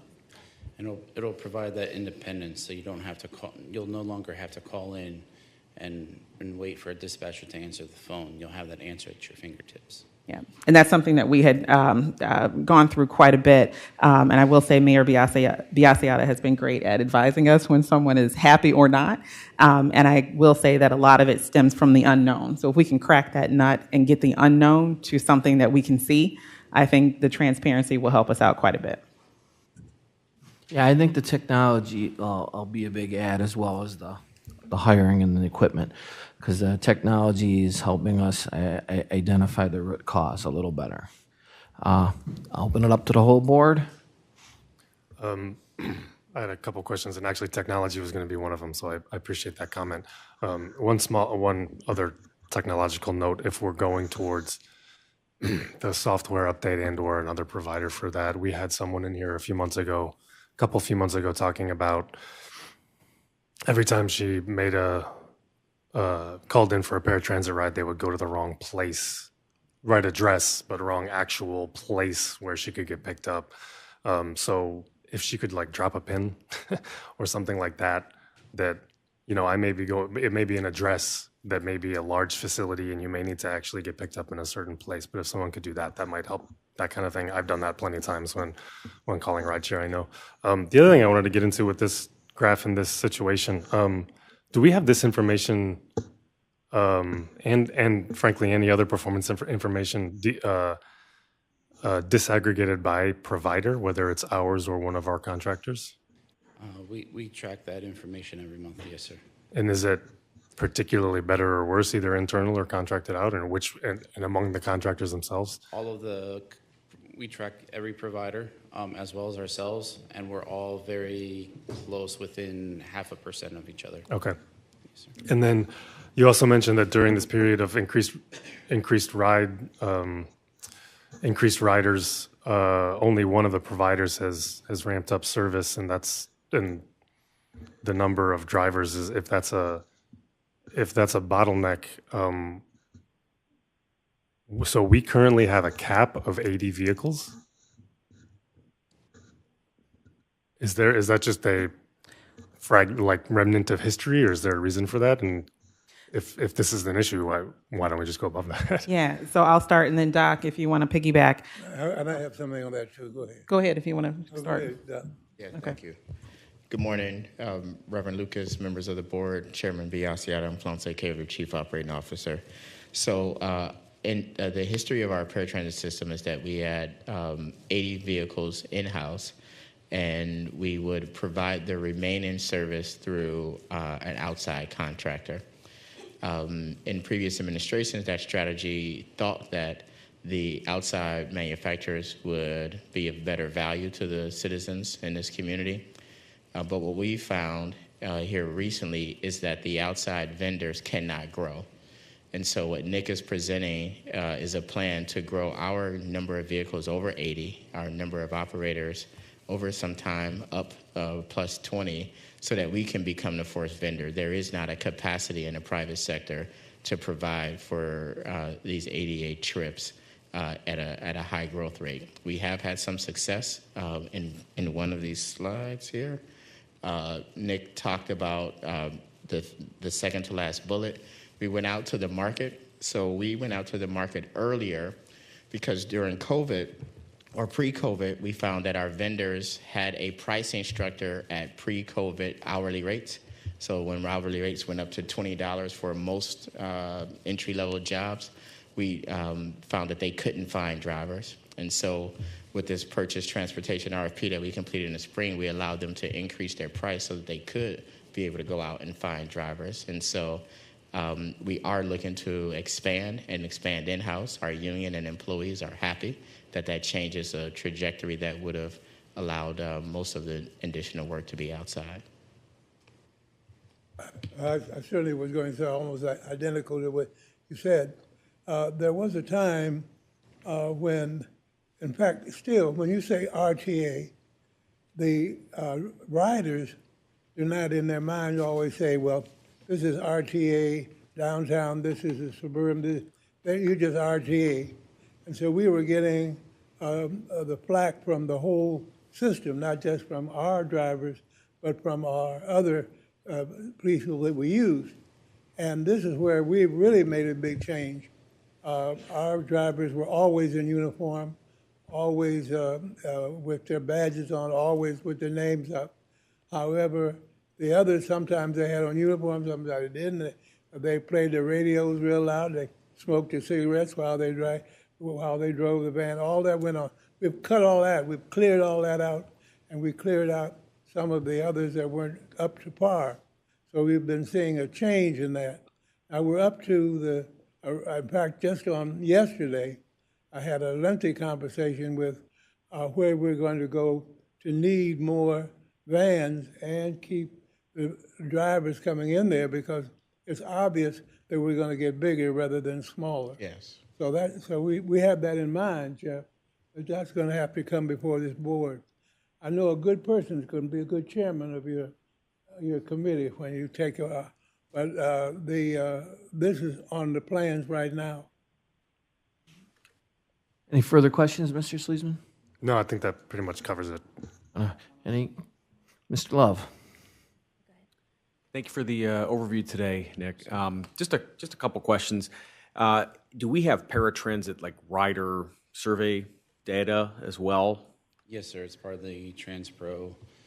That's integrated, or is it kind of segregated out, or can you extract? Let me hop in for 1 second. So you actually will get that. It'll be a lengthy document. It's a good one, but we'll have a quarterly report. So I think this might be your first one that we're coming up on. So we actually have a paratransit section of our booklet that goes into surveys. It goes into rider profiles.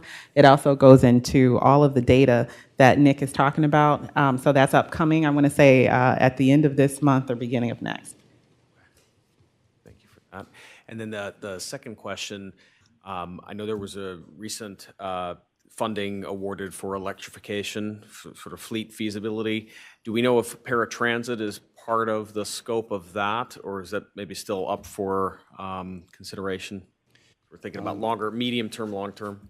So we looked at one of the vehicles, an electric paratransit vehicle.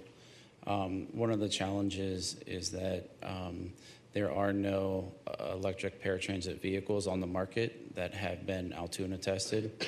So, when we're going to do that's one of the challenges. It's not fully market ready at this time. Yeah, thank you for that. I think I meant from a feasibility or planning standpoint, not necessarily a purchase in the immediate term. So our immediate, Doc, go ahead if you, yeah. Mike, go ahead, Doc, and then if we'll function on that too. I could answer that. The electric vehicle study funding that we got from ODOT, we're in the process of putting that scope of services together right now, and certainly paratransit will be one element of that scope.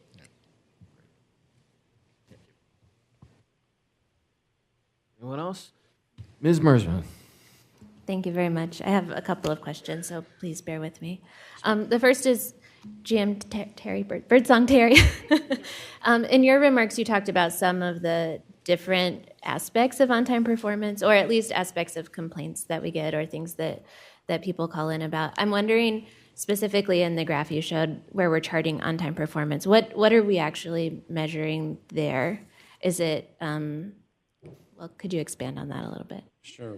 We measure on-time performance two ways. One is there's a 30-minute pickup window. So if someone has a 9 a.m. prenatal appointment, they might have a pickup window at their home where we'd pick them up between 8 and 8:30.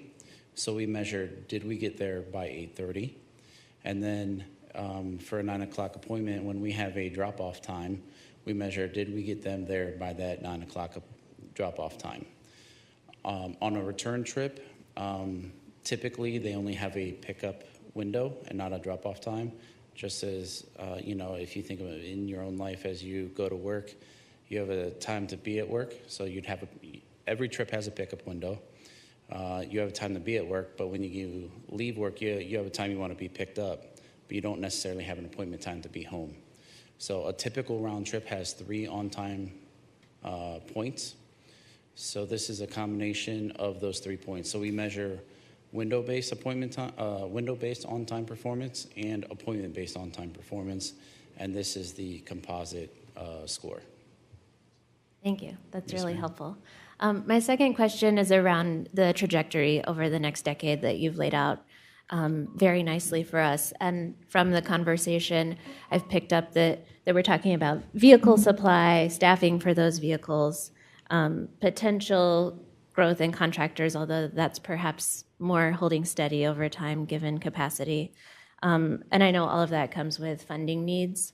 I guess this is more of a comment than a question, but as we're looking at the budgets for upcoming years, I'd just love to pull in this insight a little bit more and kind of understand how we're planning for that decade-long trajectory and what that means in terms of our funding. I know paratransit is among the most expensive per ride service that we provide. It's also really essential and a very important part of RTA's mission. So would love to hear what you have to say, but just a comment that connection in the budgets will be really important, I think, for us to understand as we move forward.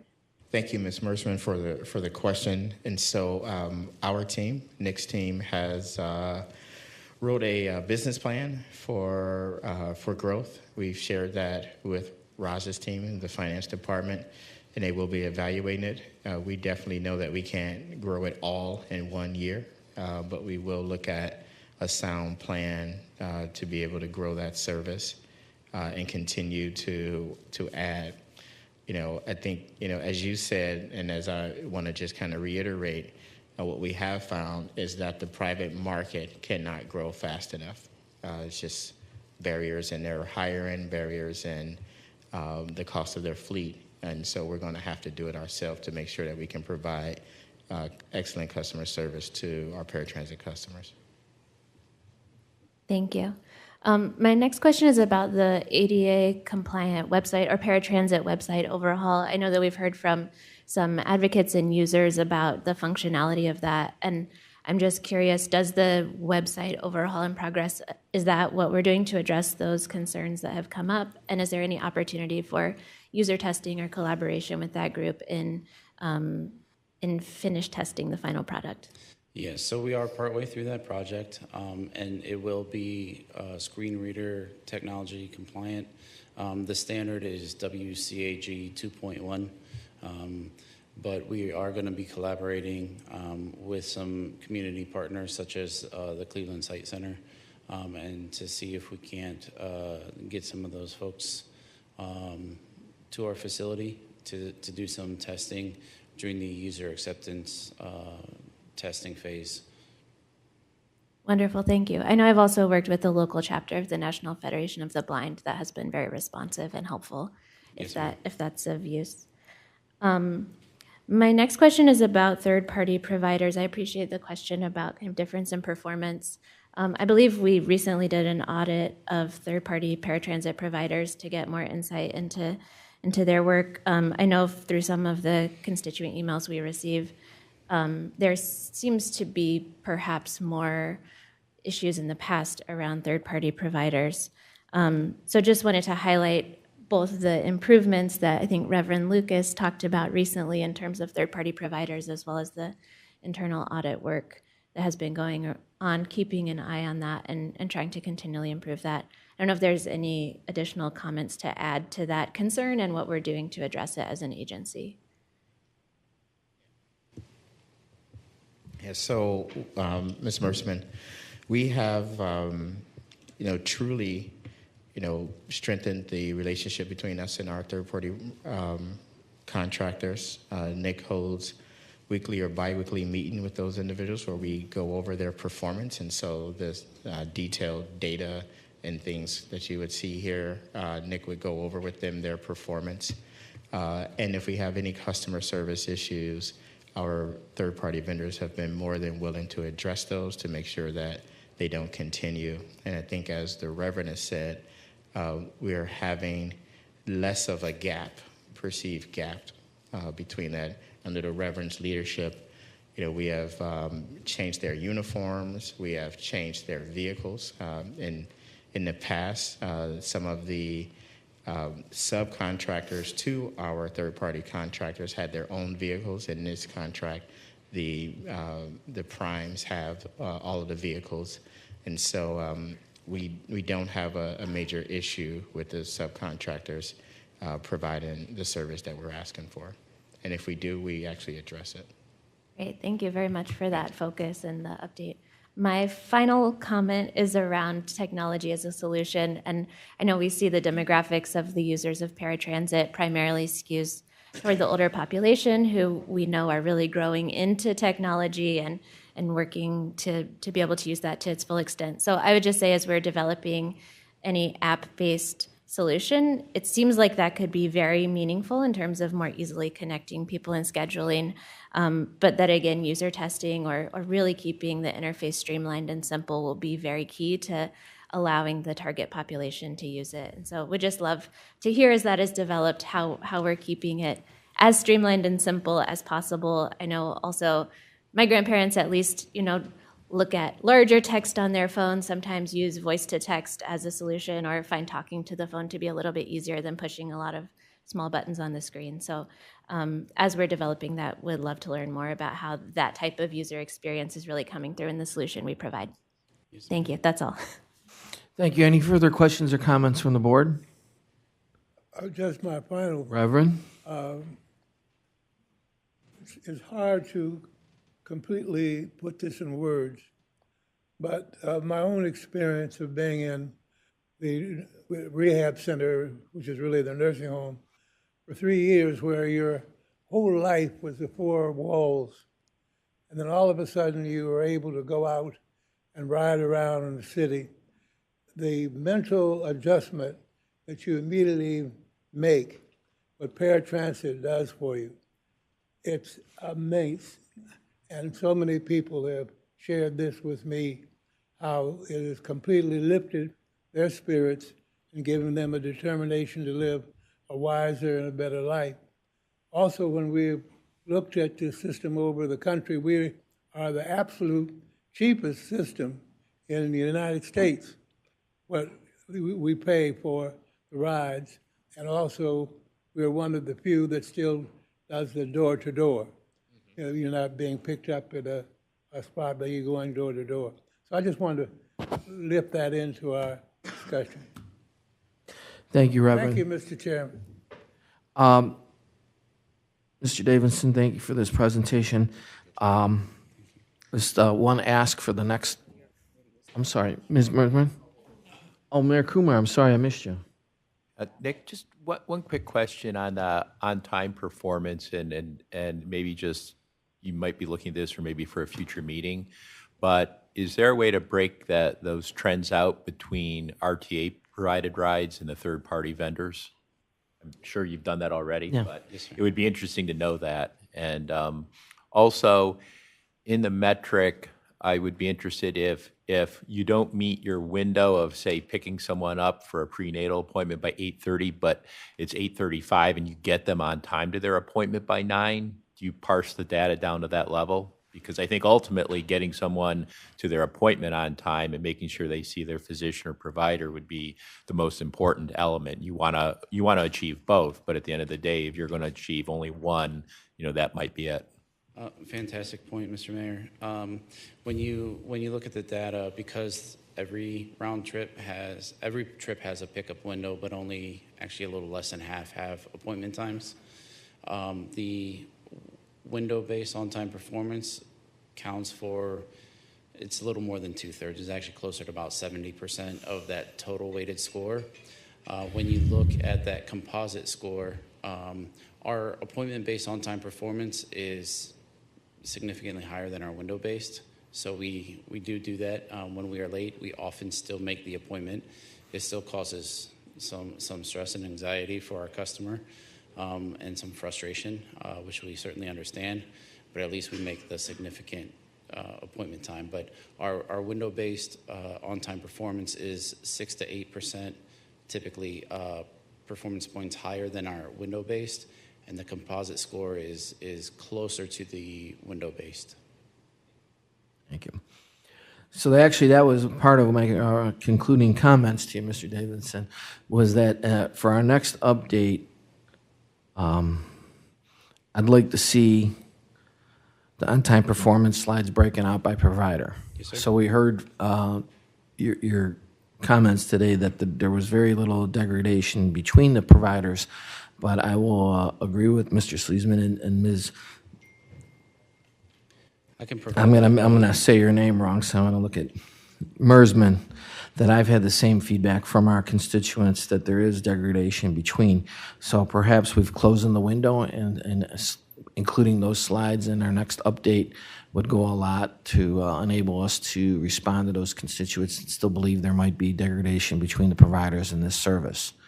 That's it. That's for the next update. Yes, sir. So, any further questions or comments? Hearing none, I move we adjourn this committee at 10:54. All in favor? Aye. Any opposed? Meeting is adjourned. Thank you.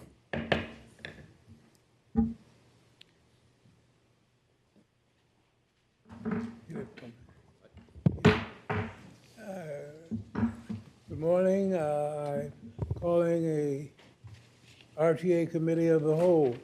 Would you please read the roll? President Lucas. Present. Mayor Kumar. Here. Mayor Biassiata. Here. Mr. Love. Here. Ms. McPherson.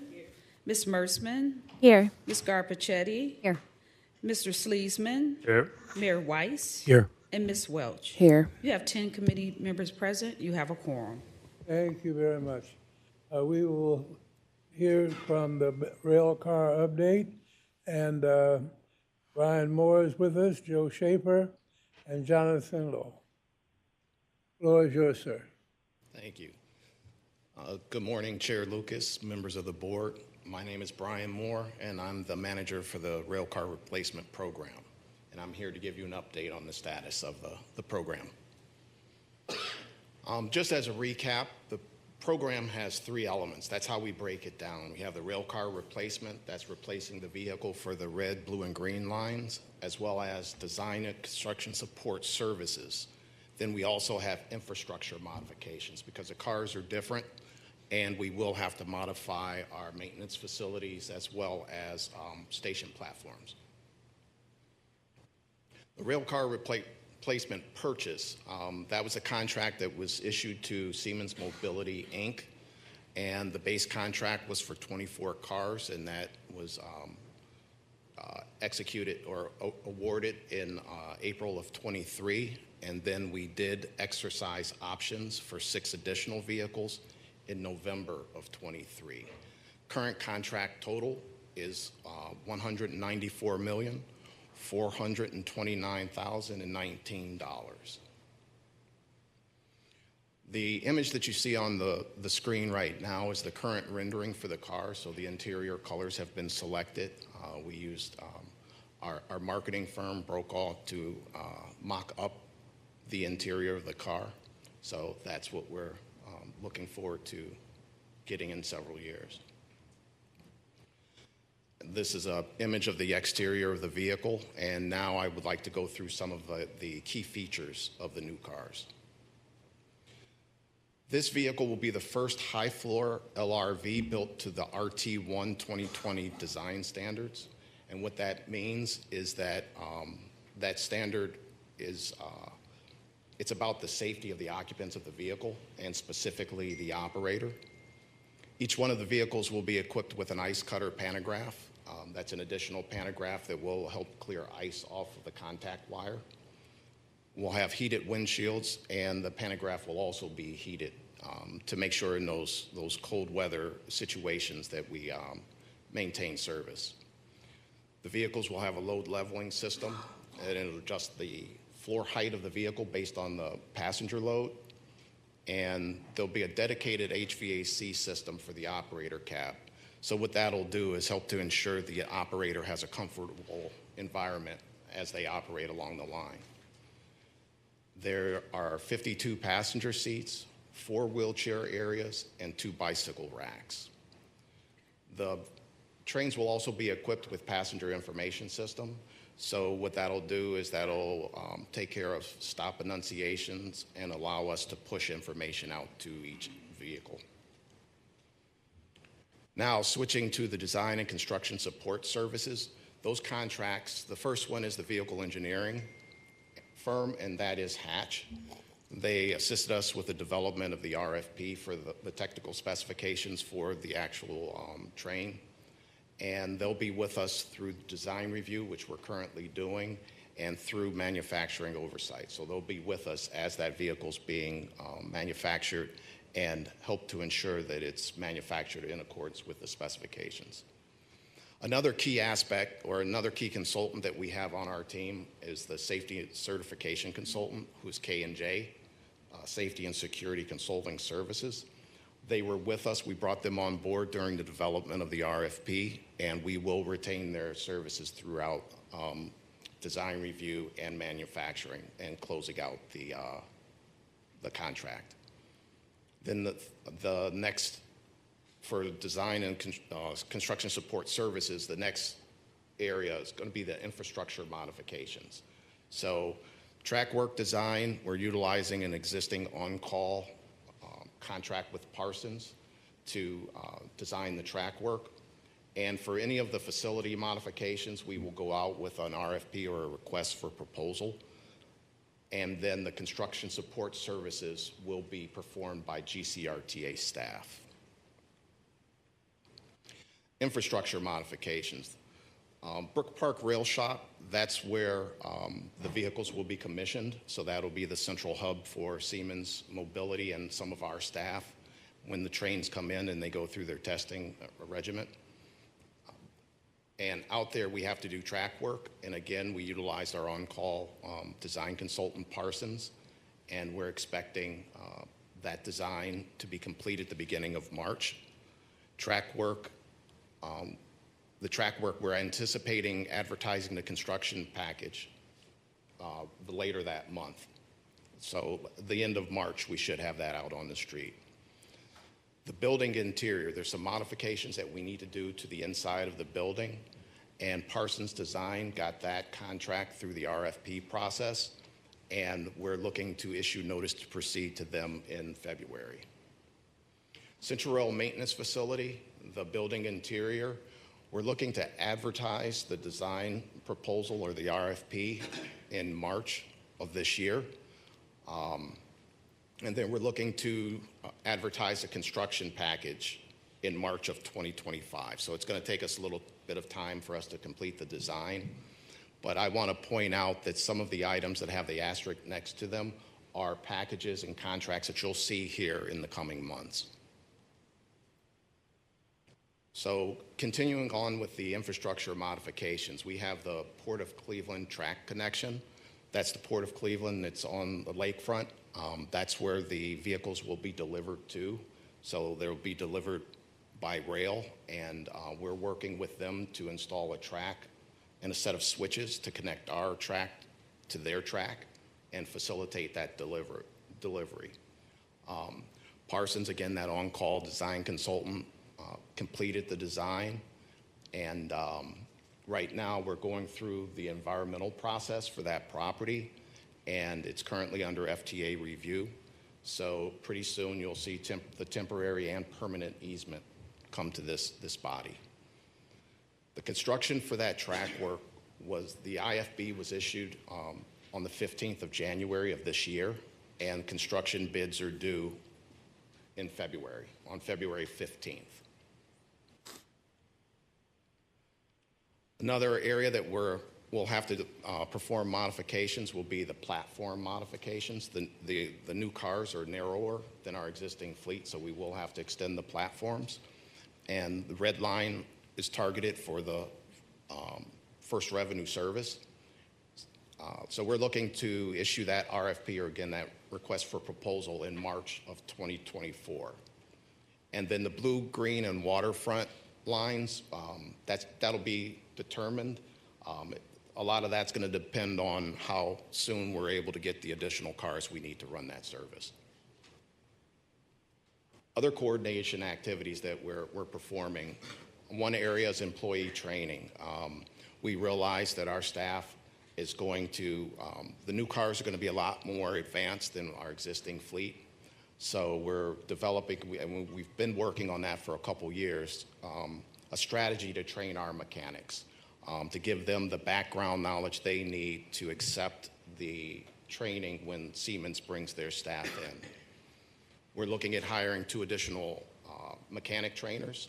As you can imagine, you're going to have the ongoing day-to-day training that needs to be done, or the annual training, as well as the preparation training, and then also performing the training for the new vehicles.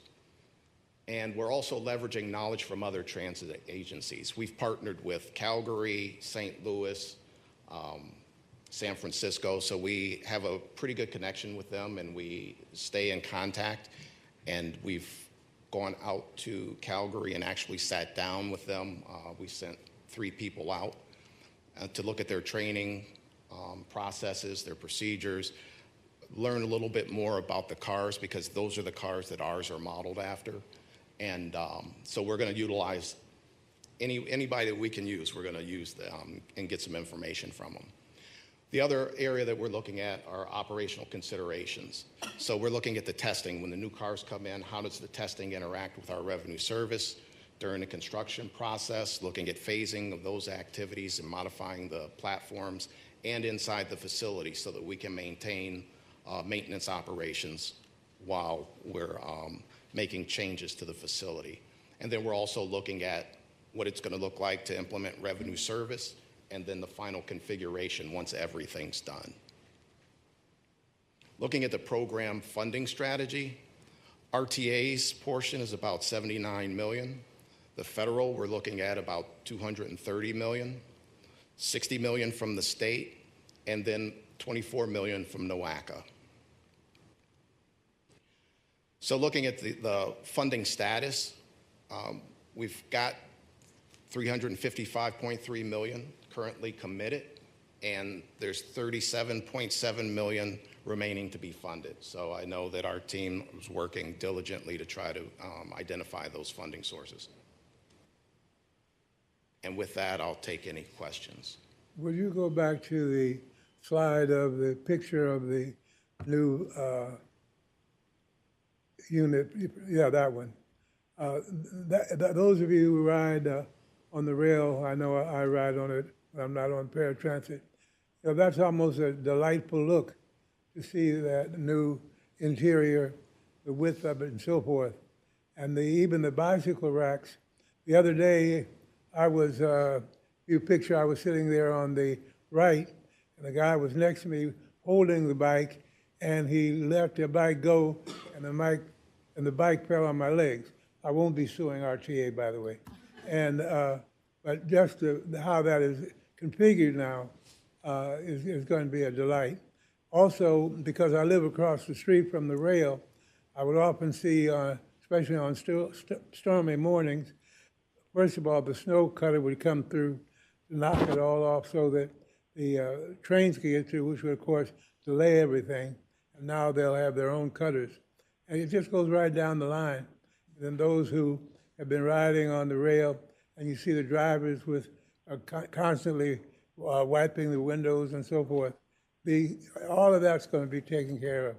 So, and your committee, and we've been all working on getting all this funding together we want to make sure we pay enough attention to everybody. I want to thank from the smallest, which has been the WACA, but that's still been a nice chunk of money all the way up to the government. So I just want to make those pointers. Thank you. Anybody else? Anybody else have anything to say? Just yes, sir. one thing, maybe CEO Birdsong Terry, since we have some new board members, currently we have light rail and heavy rail, and those are sort of separate tracks and trains and things like that. If we could talk to the functionality of these new vehicles, maybe and the ability for new routes in the future. So the question alludes to the fact that we will essentially be having one fleet that will operate for light and heavy. So it's almost a common car where it can fluctuate between the two perceived rail lines. And then what we can do also is provide, probably through packet information, a recap of the presentation that we had a few months back, Brian, where we had the breakdown. I think, Doc, you might have been the presenter for the rail line opportunities in the future. This project is really nice because we're opening up our planning capacity to be able to have different kind of lines on the rail system, and that's what Mayor Kumar is mentioning. So we can provide that information to you. It does precede your time on the board. I'm looking both directions, I think. So we can definitely provide that. But Doc, if you had any 1 or 2 minute summarization of the capacity for new routing, that might be of interest. Yeah, thank you, Ms. Terry, Reverend Lucas, and members of the board, and for those at home, I'm Fonseca, the Chief Operating Officer. So as Ms. Terry said, we will have a common car that can operate in both of our territories, our light rail territory and our heavy rail territory. What that does for us is that offers our successors the opportunity to conceive new lines. And so an example would be you could have a line that started at Warrensville and Van Aken and Shaker Heights, and it could go all the way straight through to the airport. And so those were lines that we couldn't have as a one-seat trip, that we'll be able to have those types of trips. We'll also have where you could start in East Cleveland at Windermere and go to the Museum District in the North Coast Harbor. And so these new trips patterns will offer an opportunity for the planners of the future to create new lines and new mobility based upon the needs of this community. I want to make sure I know where Weiss heard that people now living in Shaker, they will not have to change to go to the airport and go straight on to from there where they get on in Shaker and up, they'll go all the way to the airport, which is going to be a big plus. Yeah, to call it a game changer is an understatement. Yeah, I mean, it's a major advantage. Doc, I didn't ask you last time when we chatted about this, though. I'm assuming there will be infrastructure changes that will be needed at Tower City to be able to actually do that. Am I correct in that assumption? There will be some minor infrastructure changes at Tower City. We are thinking through which one of the stations we will use at Tower City if it's a through train. So currently the Shaker trains are on the eastern side of Tower City, which is you could walk off and directly onto the ground. The heavy rail station is 3 foot higher. And so we are going through iterations with our planning team as to which doors we would use in Tower City and which station we would use in Tower City if we were to keep going through. But we do have to make some modifications because the car is thinner. So on the heavy rail side, we have to, in both the heavy and light rail side, we have to extend the platform a bit.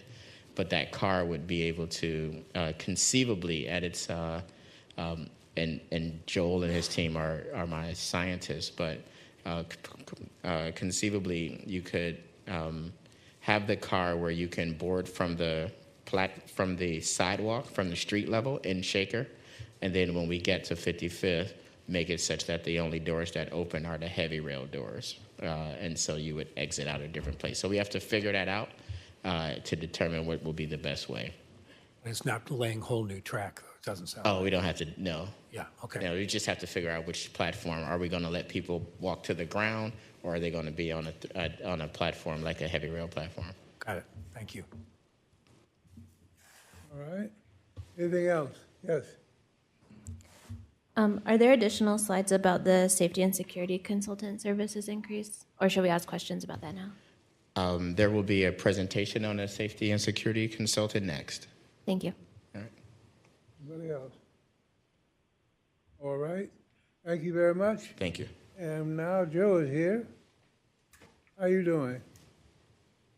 Joe's on the way. There you are. Okay. Thank you, Brian. Thanks, Brian.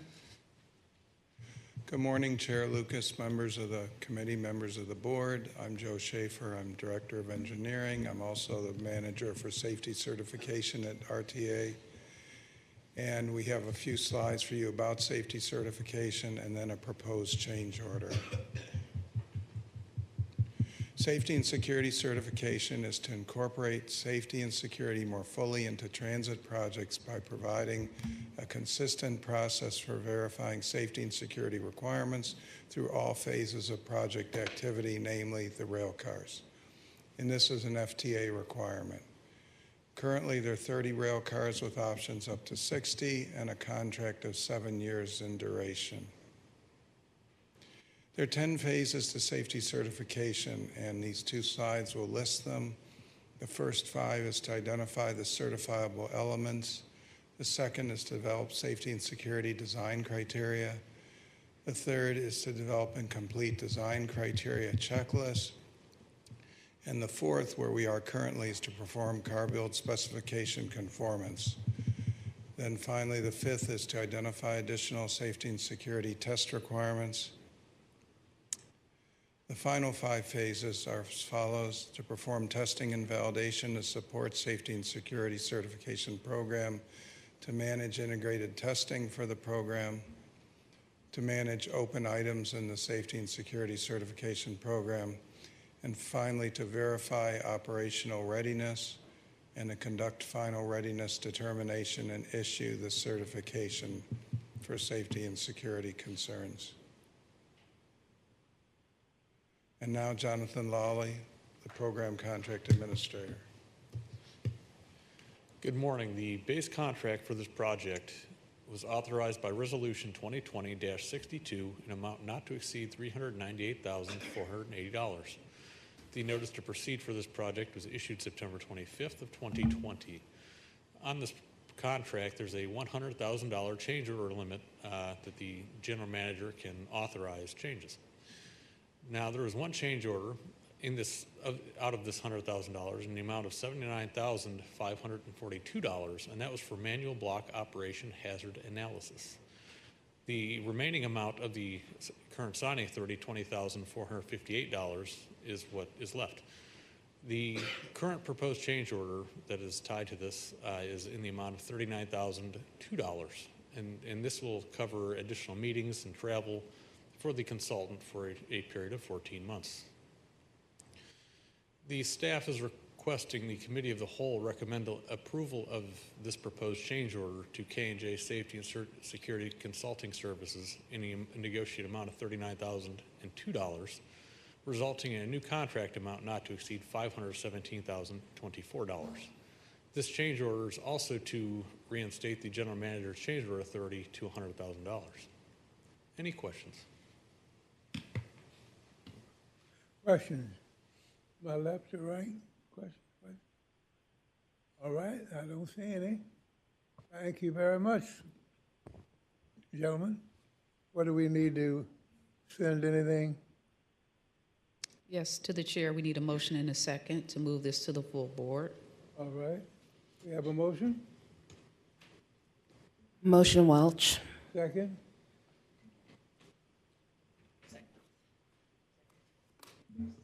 Second. Second? Any discussion? All right, do we need a roll call on this? I don't believe we do, but if you would like one, I can do it. That'd be fine. All those in favor, aye? Aye. Anybody opposed? No. Thank you very much. Thank you, gentlemen. All right, we have a motion to adjourn. Move to Committee, adjourn. second? One quick item before we Oh, I'm adjourn. sorry. Thank you. You told me that. Just the internal audit questionnaire. I think Tony would like those back by Friday if possible. And again, if there's something new to the board members that are new to RTA, he's great to talk with. If you don't have time after the meeting, you want to set up a Zoom call, he's very available. Thank you. Thank you. Everybody understand that? Very good, very good. All right, all those in favor, aye? Aye. Opposed, no. Thank you very much. I think that does it for today. Thank you. God be with you till we meet again. Hope so.